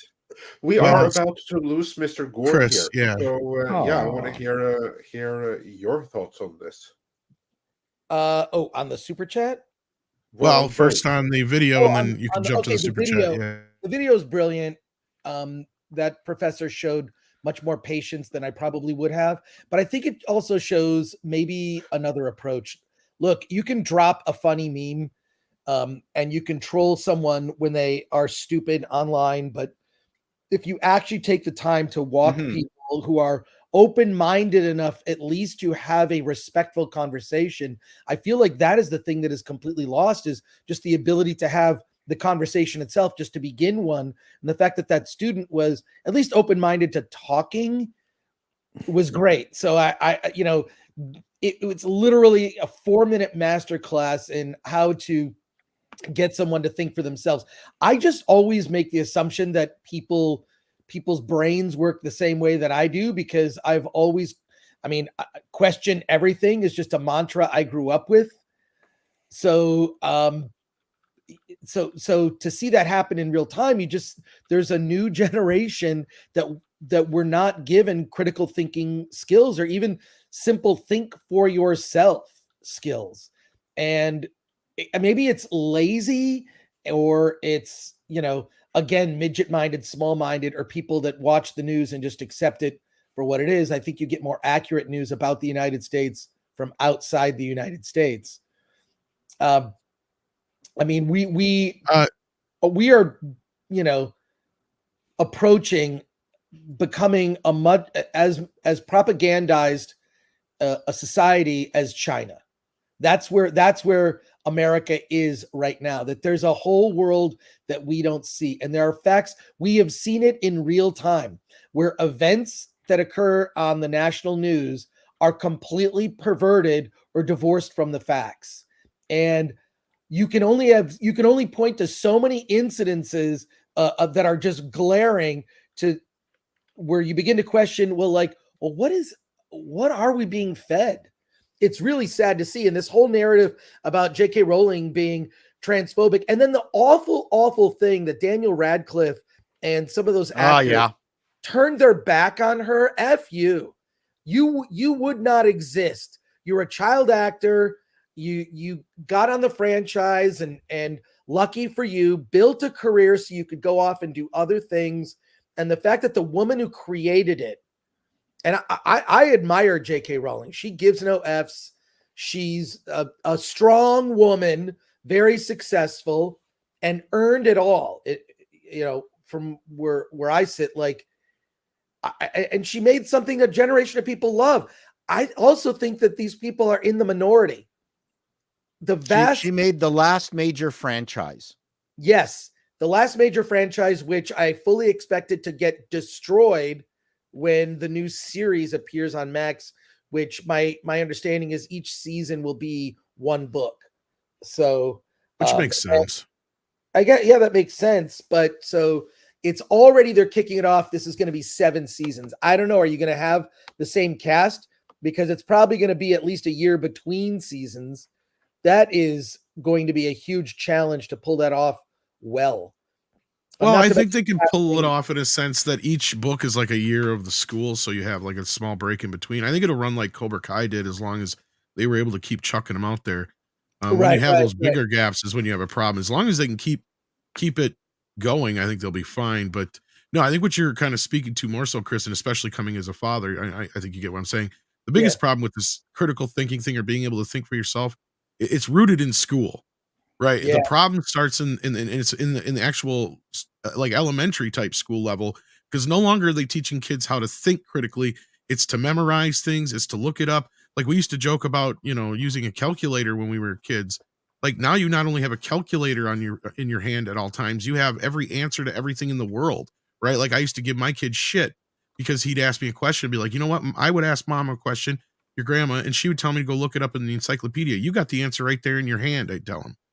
Right. So like, kids don't even, they're so used to having not having to retain any knowledge, not memorize anything, and that's a big part of it. Plus, add in the social media aspect to it. It's a recipe for disaster. And that's what we've gotten here, is this disaster that's been, it started in the colleges with the young kids doing this stuff. And then those kids became teachers, and those teachers taught our kids, and now our kids are the ones dealing with it. Unfortunately, basically is what I'm trying to say. Right. But, there are curious kids out there. Oh yeah, and there's smart kids too that are seeing.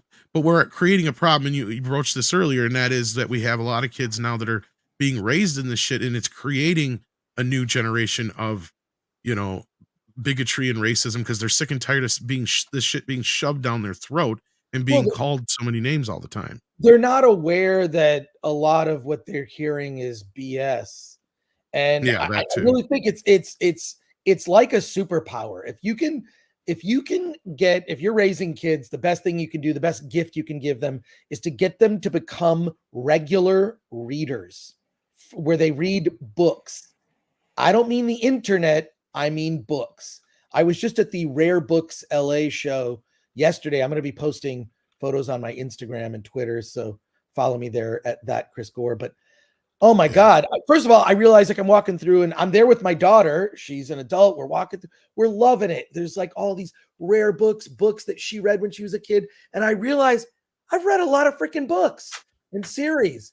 I saw a copy of Dune there, like first edition, $3,000. Like it was amazing. Like I did not realize there's this whole world of collectible books. It was incredible. Oh yeah, for sure. Really incredible to see.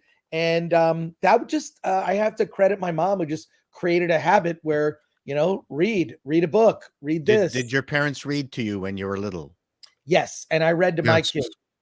Yeah. So here's an interesting statistic. Both the extreme poor and the extreme rich do not read to their kids. Only the middle class does.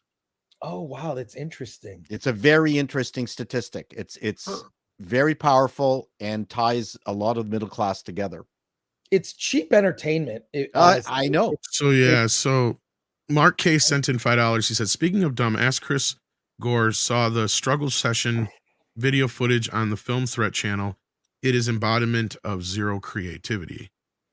Yeah, well, I have to credit someone. I don't know if I can say how I got that footage, but it's disconcerting.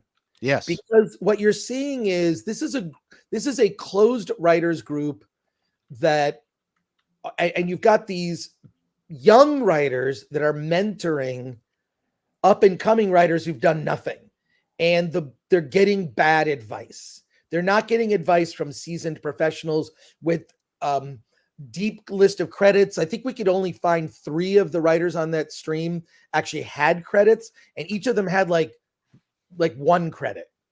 So they were on a show or did a thing. And it's hard to say, like, when you're in the writer's room, what that person actually did sometimes. So yeah, it was more of a struggle session than it was. And what it was you can go check out the clip of the video. It's they were trying to sell the service of a sensitivity read, which you can convince a friend to do a sensitivity read and or pay someone to do one for you, a professional. The concept behind a sensitivity read is to look for blind spots, or where you might, maybe your script is racist, or maybe you are racist. And I just thought to myself, as we're going through this video, which was horrible, we only got through 15 minutes of this 45-minute video. My thought to myself was, if they put the movie Blazing Saddles through a sensitivity read, or all of the screenplays of Quentin Tarantino, none of those movies would get made. Or say Oppenheimer, right, which isn't a very diverse movie, maybe historically accurate, but not very diverse. People did complain about that. Mm-hmm. It was horrible to go through. We probably spent more time on the beginning than we should have. Though I found a section near the end that has an interesting thing. We may revisit it on Wednesday because for Hollywood on the Rocks, because we only got through the first 15 minutes. It was painful, Chris. Yeah, it was painful. Yeah, can I point out one more in it, in that struggle session? Everyone should go check out that video. I'll link to, if I do a clip of this, I'll link to it in that clip. But the worst part of it, which just betrayed the entire mindset, was when it was asked, who needs a sensitivity reading? And someone shut out. Every white reader or every white writer. Yeah. It was it was such. If you're white, you need to turn on everything. It just fits so well in with the rest of your coverage. Yeah, it just really was troubling to watch this. Well, a sensitivity read is essentially not a critique of the work; it's a critique of the writer. Yes, and that's the biggest problem I saw when I was seeing that content over on your channel there, Chris. Is just that it's not about, is your story good? Is the story worth being told? It's like, you are not the person who should really write this, but we're not going to say that flat out. In fact, we're going to kind of obfuscate a little bit around that. But that's the subtext of what we're telling you, is that you shouldn't be writing the story. Someone of the other topic should be writing it, which is basically saying your creativity is infringing on my ability to be creative, and I'm not very creative. They do kind of come out and say, like, maybe you're not the person to tell this story. But it's such arrogance and narcissism, and the sort of weak credits of everyone that was on that stream was like, these are the people you're taking advice from. These people who and look, they were offering their services. There was like a plug of like, if you want to hire one of us to do a sensitivity read, so they were like also partially trying to sell to have your script read by one of these people. I think it's just awful. But also what I thought was really interesting about that whole video was it finally puts a face to what we've been discussing, right? We sit here and talk broadly about radicals infiltrating entertainment. You're looking at them. That's what they look like. They are weak people. They're weak. And when their beliefs are challenged, I think that they will buckle. So, but here's the one argument against that, is that they believe they are doing good. Yes, that's what's scary. And at their core, let me help you onto the train so you can get to the camp. And I'm gonna, you know what I'm saying? Like, that's a little radical. But still, no. But Mr. Tickle Trunk sends in 5 on the Rumble side and says, Chris mentioned a teacher talking to a kid about J.K. Rowling. He was using a literal deprogramming technique to lead the kid to talk himself into checking his facts. Thank you for that, Mr. TT. Sorry, we got that after the fact. But but though that's a great, that video is, I mean, you should do a video on that video. It's so, I mean, it's some, God, like, I mean, and what's so arrogant, these kids talk about, challenging yourself in uncomfortable conversations. Hey, look in the mirror. Look in the mirror. Every single one of them, please look in the mirror. It's this whole boogeyman, which ties in with this right here from T-Neil89 for 2, aka dislikes puns. Who dislikes puns? I can't believe that. T-Neil does. Yeah. T-Neil89 dislikes puns. How can you?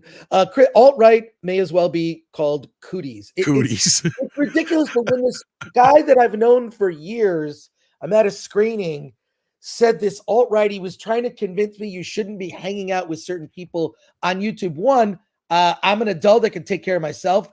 I'll decide who I choose to hang out with. I can vet those people. Also, I'm not 100% responsible for what other people say if I'm on a stream. If Paul Chato makes a terrible joke That's on Paul. So it's another day that ends in also Y. guaranteed. I was going to say, yeah, that's inevitable. Like that's like money in the bank, Chris. Exactly. Paul will have to live with that for the rest of his life, and that's on Paul. I'm surprised Tennille's still here because of Paul. To be honest with you. Yeah, but I'm just saying, and extend it to F you, it's forever. Yeah, it's just. Yeah, I just feel like that's for your fuck you. It's January one earlier. That's fuck you. I'm just saying I reached the breaking point where I'm just like my tolerance level just isn't there, and my thing is to go tell certain people to F off. But this professor created a way to have a piece of dialogue, and I was trying to talk to this guy that I've known. I'm like, all right, like where is it? You keep hearing about this boogeyman and how. Let's walk. Yeah, I'm gonna have probably a deeper conversation with this person because I like talking to that. When we have a conversation about movies, he's one of the people I really enjoy having a conversation with. He's just brainwashed, and you see how many people, especially where I live in the Los Angeles entertainment scene, everyone is brainwashed. Everyone is brainwashed. Yes. I mean, it's like. I don't know. Maybe it's just because I came from a certain era, but like, I just can't believe the amount of people that are so stupid that they can't see it. There's also this weird thing where everyone needs to be friends with each other, and there should no one should be causing ripples within the organization. I've had major arguments recently, and I never had these before, where I have run several companies, and one of my rules is don't be friends with your employees. And people are aghast when I say that. How can you not be friends with your employees? No, because they want direction. They want to know what it is that they need to have done. And then they need praise if they got it, if they got their act together and did it right. That's all they want. They don't want to be your friend. And the other thing too is because when you fire them, they're not your friend afterwards either. And then the other thing is I encountered two, people who just love being in the business with each other. And I said, no, you need a shareholders agreement. Oh no, we're friends. This is going to go on forever. I went, no. And they got furious with me. I mean, mad. Like I've never seen that before when I said, nope, you need a shareholders agreement. You need a shotgun clause. You need to do that to maintain a proper business experience. No one is interested in learning how to run a business properly. Everything is friendly and, we're just going to kumbaya. And I don't know where they're getting this from. Right. Yeah. I usually with me, just because I like people, I invariably become friends with people I work with. That's different. That's different. Right. I was not friends with Alan when we first started working together. He was just very good at reviews. And I was like, and then he showed some leadership skill. And I'm like, well, correct. You're the I think he was managing editor at the beginning, and then kind of like it just sort of obviously like, well, now editor in chief and runs the whole show on the website. So, but we're friends. But like that usually happens with me anyways. But it never starts out that way. It's always like I identify a skill. In fact, I actively avoid working with friends sometimes because it can not turn out well. I mean, you have to fire people. So I've had to fire people. Why? Yeah. And to put that investment in, and the thing is, they then feel that they've been lied to. Right. Which isn't particularly good. So yeah, but unfortunately, I got to run. But if there are any other super chats left, we can go from there. But yeah, always enjoy spending my Monday morning with you guys. And I suggest you fire Al. Yeah, and T-Neil89, aka dislikes puns for 5, says they're probably the next showrunners for the Rings of Power. Yeah.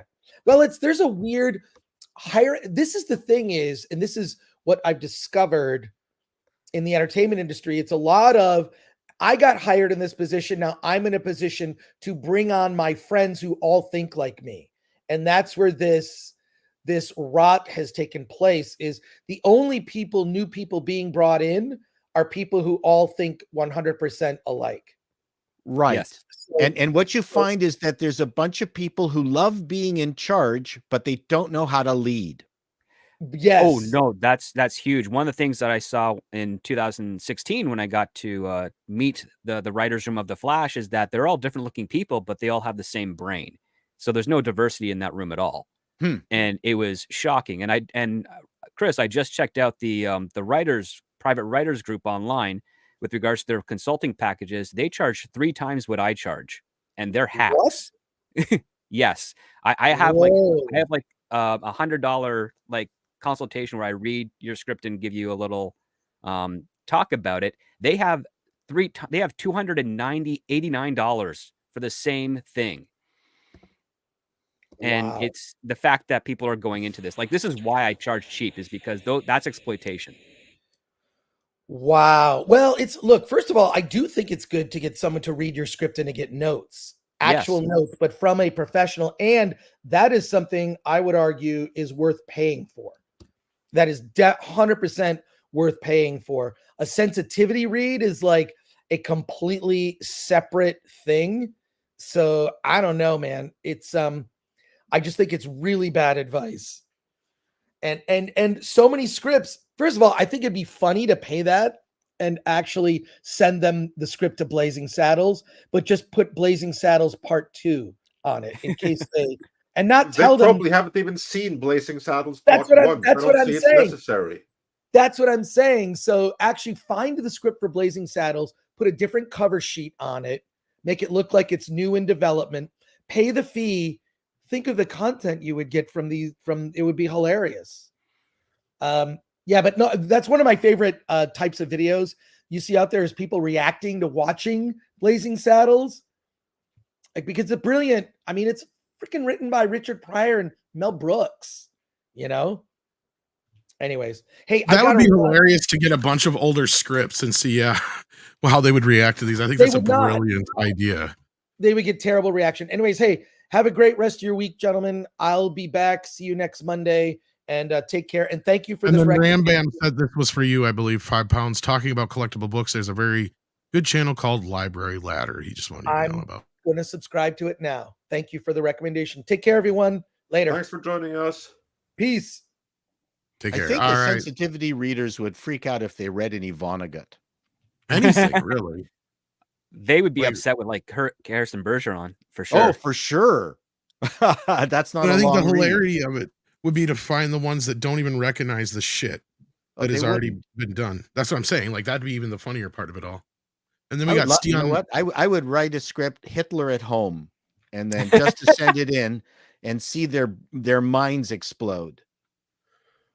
You know, I doubt they'd explode. They'd probably be incredibly diplomatic because you're a customer now at that point. He goes to the orphanage, gets a black kid so they can pick cotton in the back of the house. I mean, just go for it.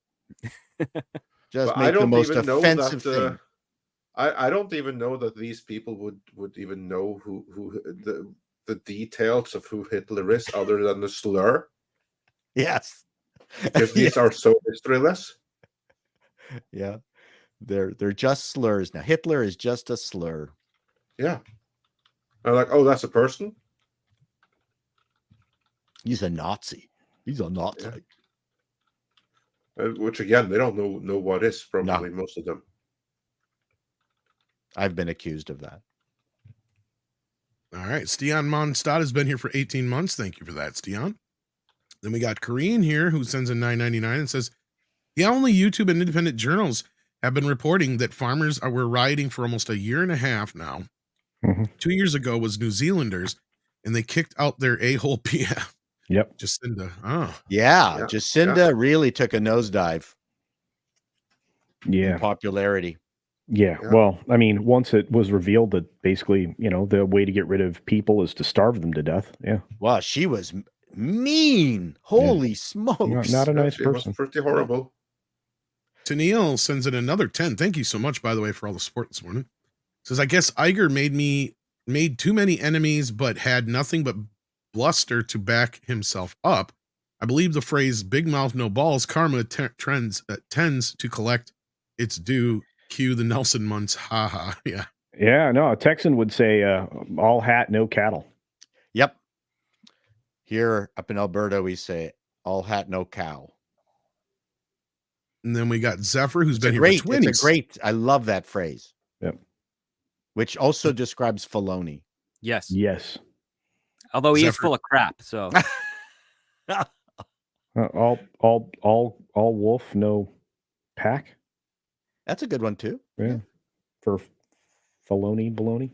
All bark, no bite, really. Ooh, well done.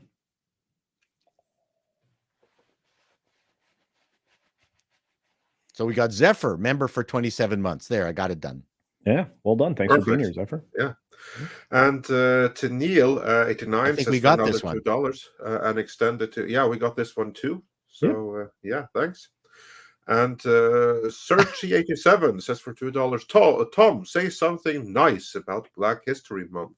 I don't know. I might get interrupted if I try. You know what? Almost did by Andre there. See? You know, Friday Night Tights has a one quarter black guy. And that they can get away with a lot with him protecting the Bastion. So yeah, there's no black people here to be able to properly address this. Wow, now you're giving into a premise that you're not allowed to comment on things like Correct. that. That's my point. Yeah. All right. Am I going to be able to comment now? Because I haven't been able to talk all day. I've been getting nothing but disrupted all day, and this was for me. So say something nice about Black History Month. I guess I get to watch Denzel Washington movies. I don't know. What is there to say? It's every February. I can say something heretical. George Washington Carver did not invent peanut butter. It was invented in Montreal by a Canadian. There you go. I have something nice to say, even though it was Tom's question. February 15, there's a shit ton of candy that's half price in stores all around you. This is true. Madam Web comes out. Nobody wants that. Oh. All right. Moving on, we got Lord Trinan, who says, I don't trust Elon to stay on our side forever, but if can help us make good progress in the culture war, I'm happy to have an ally. You can't be too picky at times like this. Yeah, I don't agree with everything he's ever said or done, but I mean, he's kind of like the real world Tony Stark, closest thing we got to it. Yeah, including his wonderful, fuck you all personality that he has. Indeed. He is an interesting individual.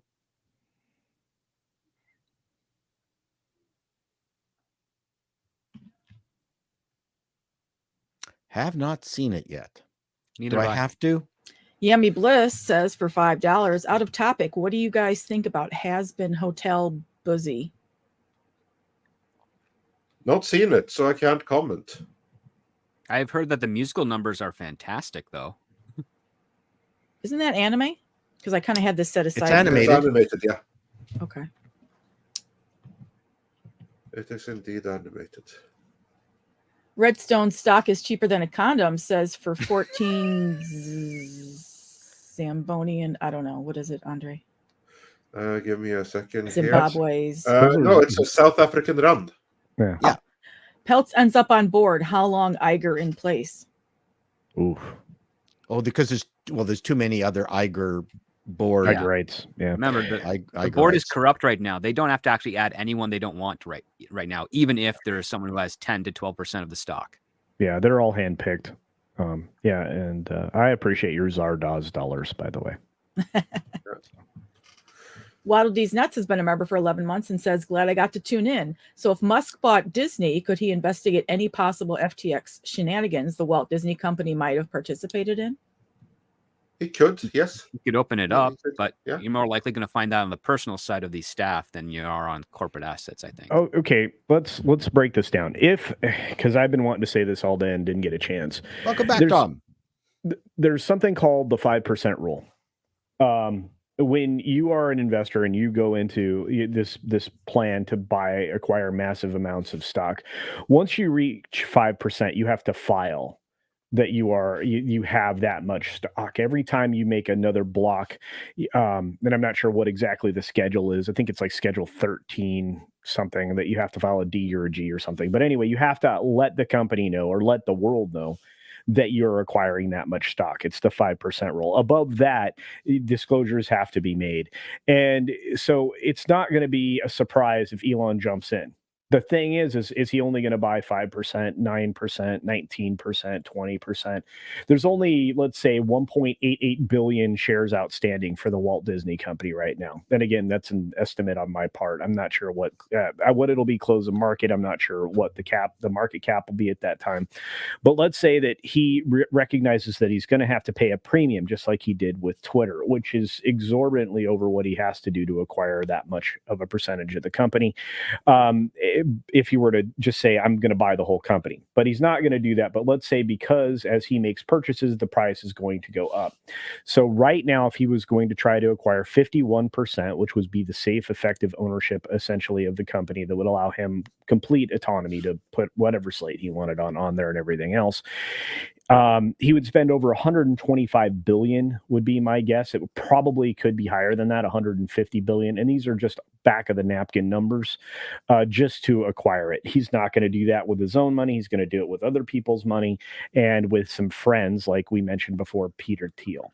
So in looking at this feasibly, I think if Elon gets engaged enough to lead a stockholder revolt, and this is the other problem, the number of shares owned by, let's say, the private individuals is only about 30% of people like you and me through their various accounts own that.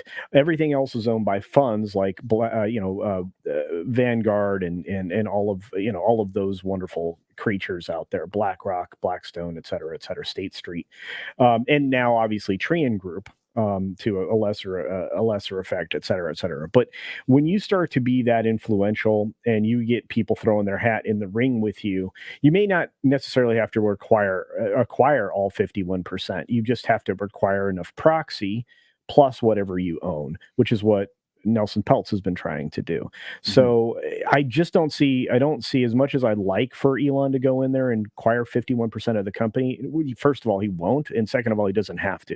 He just has to acquire enough interest in the company that he essentially can force out, as Script described them, the corrupt board of directors. So that gives you a chance to, break that down. You know what you're comedically describing by accident culture is a union of stockholders to rally against the corporate interests of the company. Yeah. No, exactly. Yeah, you're 100% right. And as far as the investigation goes, and this is the part of the question I really wanted to dive into, yeah, he would definitely hire several forensic accounting firms to come in and do a deep dive on their books and then expose all the corruption from the inside. Yeah, because unlike what he should have done with Twitter, I think he's learned that upon acquiring something, he really needs to expose previous bad behavior to isolate himself from, lawsuits and things like that. So anyway, there's that. Yeah, no, I agree. I think that Disney actually should be very worried about him taking over, especially with all kinds of shenanigans there has been with Reedy Creek. Imagine Musk coming in and exposing that, exactly who knew what and when, and how much of this was done with malice. Well, and just how corrupted were they by foreign influence? Malice in Wonderland. Exactly. Thanks, Tom. No, but look, we already know there's a considerable amount of graft that went into the construction of Shanghai Disney. So if that were exposed, I wonder just how tail between the legs Iger would be. Indeed.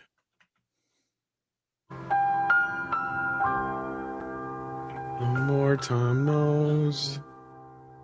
Thank you for that long. Sorry. No, that was fine. There's a lot to break down in there. JWT6577 sends in a member chat for 15 months. Thank you so much. Ministry of Wrong says Elon should rebrand Disney Plus as Disney Sus. Yeah, it pretty much is. I love that.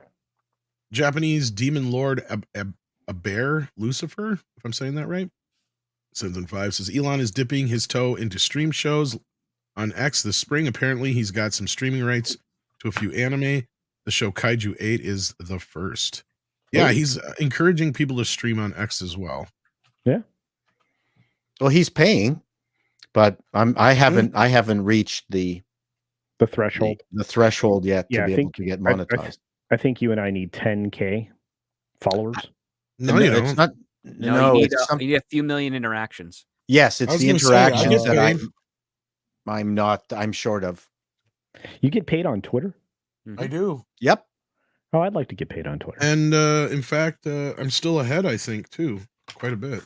Some of the you'll encounter tweets I pay where it says, every month, but- what's your favorite rock band from the 60s? Those are all people wanting engagement and farming money. engagement. Your farming engagement. You avoid them. Yeah. I mean, some of those I do like, they're fun, but other ones not so much. Like, I'll repost a few here and there, but no, it's all right. It does pretty good. Then we got Just Nova 1138 who sends in $4.99, says, "Is there any way Pixar and Fox can go back to being their own studios again?" If they're sold off by Disney, basically, Well, they could be sold off, but again, each of those companies is still its own LLC. It just has a parent company, and some things that can happen is that if the Pixar as themselves, they have their own bank account, they have their own finances. If they want to buy themselves out of that subsidiary contract, they can. It's unlikely, but they can. That's with any type of subsidiary that's owned by a parent company. They can always have the option to buy themselves out.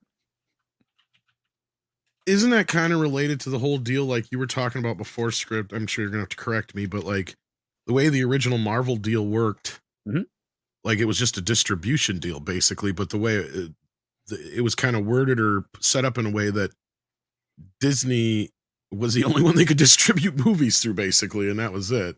Yeah, And, because the deal that they had with Paramount didn't violate the deal they had with Universal or with Sony at the time when they were just getting started into Marvel Studios. And they were negotiating with Sony because Sony owned Marvel Entertainment. Technically, they have basically the same relationship Disney has with Marvel now that Sony has with Marvel Entertainment and Navi Rod. But at the time, Marvel was its own studio. It still is technically its own studio, and the Disney quote unquote acquisition was really the acquisition of basically just sole distribution rights. So that also came with like Perlmutter and everything that he was doing. And then what's happened over the course of many years is that Disney has kind of inserted themselves more deeply into Marvel Studios itself to make it more of a homogenized company, even though they are still technically on paper somewhat separated. And it's a complicated mess. It's a similar deal to what Haim Saban had with Power Rangers for a while there. And it's one of the few aspects where if another studio wanted to come in and buy that distribution contract from Disney, it would be a far easier transition. The way it's different in regards to the Lucasfilm acquisition is that Disney has actually integrated Lucasfilm into Disney brand itself, where they haven't done the same with Marvel, and I don't think they're going to anytime soon. all right. And thank you for that. And then Jay sends in 10 and says, Autopia, sponsored by Tesla. All the cars replaced with mini Teslas. In the queue, you can show the old Disney cartoon from the 60s about future car and traffic ideas. Then compare it with today. That's not a bad idea. See here. And then we also got base plate. Sale of electric cars have plummeted. Just so you know. I wonder why. Because all the first movers have got the cars. Yep. And then the curious people are going, you know what? This doesn't work. Yeah. Yeah. The early adopters, just like when Apple introduced like a lot of failed products, including the Lisa, which I'd love to still have that conversation with you. Yeah. Paul. We should do that.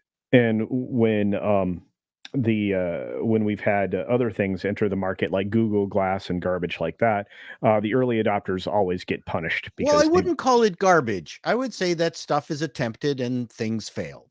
So I would never call an attempt garbage. Did you have Google Glass? Nope, didn't need it. I did, and it was garbage. Well, that's a different. You're approaching it differently, though. The attempt wasn't garbage. The product was. The product was complete garbage. Yes, there you go. Yeah.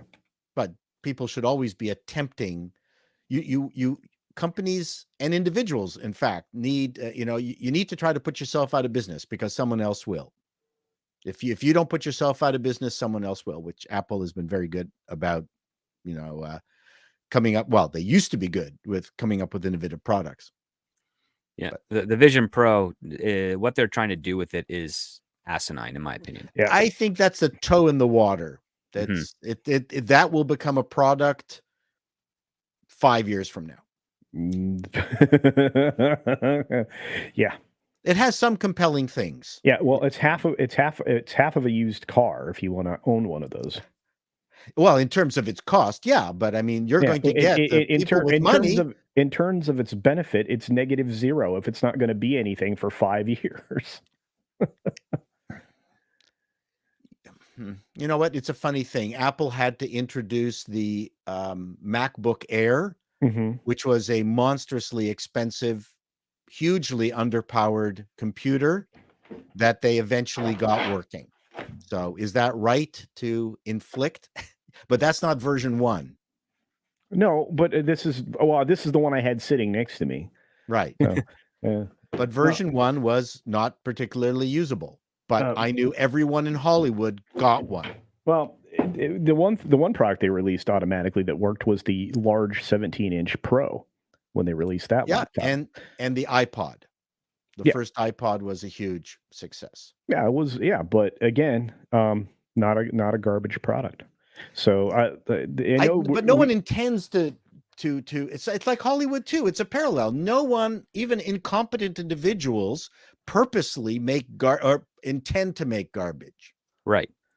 Well, it just happens. It just happens to be garbage. It really does. Okay, fair enough. Yeah. Hey, this happens to be garbage, but we have to sell it. Here, take this. Yeah, well, and when the other part too is sometimes they don't recognize it's garbage until after it goes on market. That's the other part. Yeah, and famously, Steve Ballmer dissed the very first version of the iPhone and said, well, this is stupid. This is, they don't have the business infrastructure. We are selling way more phones than Apple is ever going to sell. And, he regrets to this day that pronouncement. This has now become a tech channel, folks. Welcome to Midnight Tech. We're changing the name. And with that, we are also moving on. Yes. Bass Player in 2011, Iffy says for $4.99. So the bread and butter of Sundance is everyone ripping off Brokeback Mountain. I don't recall if we gotten already, but thank you. And yeah, been like Sundance, that for decades. It's nothing new. That's what Sundance has always been. Ministry of Wrong Things says for $4.99. Elon should give Sam Witwer creative control over the Lucasfilm Story Group. I don't know what he stands for. Anyone familiar with Sam Witwer? He's a little more centrist than others, but he's also very much a lover of all things sci-fi and fantasy. He's a big part of the Warner Brothers and DC family when it comes to voicing characters and working over there as much as he is on the Disney side of things with Lucasfilm. He's a go-to guy. I have not yet heard him say anything that would be lashing out against fans or even critics of the stuff. In the same way that Sam Witwer are not Freddie Prinze Jr. That's a different guy who has actually said those things. No, believe it or not, Script, I do know the difference between the two. Okay. I just want to make sure. Sorry. She is a Star Wars fan, so she knows who you're talking about. Yeah. I hope. I know. I've seen people on the Twitters and stuff confuse Sam Witwer and Freddie Prinze Jr. And I'm like, so why do you think he's a dick six? Just out of curiosity. That's racist, Script. Not all white guys look alike. They do, but not to me. He said that casting the gentleman who did the voice for Darth Maul in the prequel in Phantom Menace was a mistake for casting him in his appearance. Why? Sorry, what? Huh? Oh, I thought Culture was saying something. In Solo, he said that it was a mistake casting him, that he should have had it. Oh, that Sam Witwer should have been in Solo and not the guy who did the voice back in 1999. He's a really complicated last name. I guess, Sarah Finowitz. Yeah. So that's just one example. But that's enough for me because I'm such a prequel fan. So. Well, there you go. So yeah, obviously some divided opinion there. But I haven't seen anything to suggest that he should be given creative control. I'm sure there's plenty others who could do that. Moving on to Neil89 says for $5, oh, not to worry, I'm sure Disney will remain in debt for years to come, so Iger's legacy is secure. Yeah, that's all on him. Glade Rivens has been a member for 17 months, saying Elon Musk attempting to bring us the future promised to us by the cartoons of the 1980s. And the 1960s. And 60s, and especially the 50s. Mm-hmm. So, yeah, that's not an 80s thing. Japanese demon lord Aber Lucifer says for $10, fun fact, Walt Disney's rocket friend Werner von Braun wrote a novel in 1952 called Project Mars about the first manned mission to Mars. The hero of the book is named Elon. Really? I had no idea. Wow. That's awesome. If that is accurate, then that is awesome. That's a very cool fact. Yeah, that makes Werner von Braun even more of a pioneer. Doesn't excuse his other activities, but it makes him even more of a pioneer. The fun thing we like to say, because I was a huge fan of the space program, is between the Russians and the Americans, is that the Americans Nazis beat the Russians Nazis. They did. They absolutely did. Yeah. But that ideology still in a way won. Mexican Iron Man sends in $20 saying, hey Mike, Elon fixing and/or running Disney would be easy, especially when compared to his track record with, guess what, PayPal, Tesla, X, Rockets, and X Twitter. Frankly, this panel of 7 is superior to Iger and Board and could fix this fast. And Musk. I'm happy to pick up the board pay. One meeting a month. Welcome. Over Zoom, I'm in. Musk in charge with us on the board, we'd fix this in no time flat. I want to see W 6 in charge. For 5 has been a member for 27 months, saying purity of any kind is an issue. No one is ever pure enough, whether it's political, economic, whatever, and the pure will eventually eat themselves. Yes. And then on the Rumble side, Darramouth has been a premium user and says for $2, the minority is only the minority till it gains power. Good old tribalism still prevails. Yep. That's true in many ways right there. Neil89 says for $2, Paul gets a pass. He reminds me of my granddad. Yeah, hey. There you go. Hey. You are pretty old. And Abduello says for $10, can we contend with the evil that men do in the name of evil? But heaven protect us from what they do in the name of good. That's Aladdin have gone, will travel. Yes, this is true. The road to hell is in Richard. Richard Boone. Richard Boone started in Paladin. And all of the most horrible, decrepit people in history thought they were good. So, yeah, that's the thing. And then from the Rumble side, Darramouth also says for another $2. Remember, guys, it's not what you know, but who you know. Indeed, very true. And my fellow countryman, Paulus Blaine, says for 219.45 Norwegian krona, tusen takk, the dark truth of political hygiene. Stalin thought that Russian soldiers after German captivity were impure. I'm not sure. Maybe he did. Probably he did. I mean, he had certainly had no qualms about shooting his own soldiers that even considered not running into opposing German fire. So yeah, I would not be surprised if Stalin did kill a lot of people after the war who wore glasses because he felt that they were too smart. Well, there you go. And then Ryan Bann says for $5 Canadian, I believe Black History Month is also Dodge Ram Truck Month, so that's pretty cool. Yeah. I would just like American made. Not quite Shark Week, but yeah. If they would just bring back George Clinton and get rid of all those that R&B that they pseudo R&B on the Grammys the other night, I'd be very happy. Bring back George. The Funkadelic. Bring back George Clinton. Yeah. And we're almost by the end here now. We're about to lose panelists. So Tennille says for $2, lol, 14 Zimbabwe's. I love you 6. Yeah. Oh, so I love you too, Tennille. And Marksman of 117B sent in 2 in a row. Has Been is an indie YouTube series that got picked up. And he continues, a lot of heart, a bit hit or miss with the writing. I don't know. I've been hearing a lot more controversy about this thing than anything in the trailer. I think maybe whoever picked it up may have had some creative input on that. And then a tipping bond says for $4.99, not a stock guy, but can Disney create more stock to dilute Peltz share, or would that or wouldn't that just open up a hornet's nest? They can always issue more shares. But it doesn't really solve the problem. The only thing it does is that it creates inflation in the shares that you already have. So it doesn't really change anything.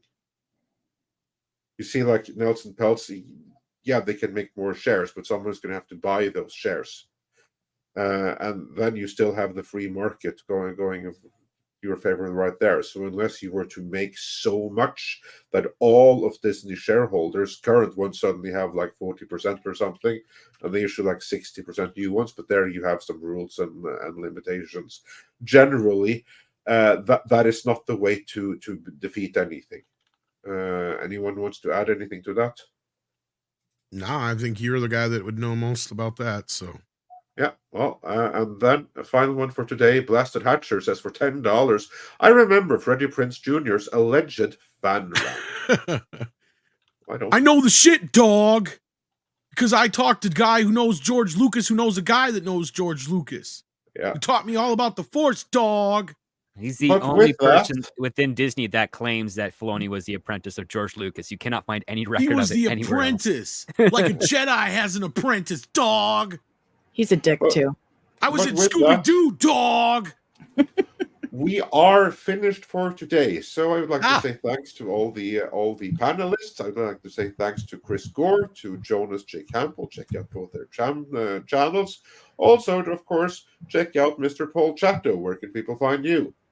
You can find me on Call Me Chato, and you can also find me on Appalling News, spelled APAULING. TV Guide News.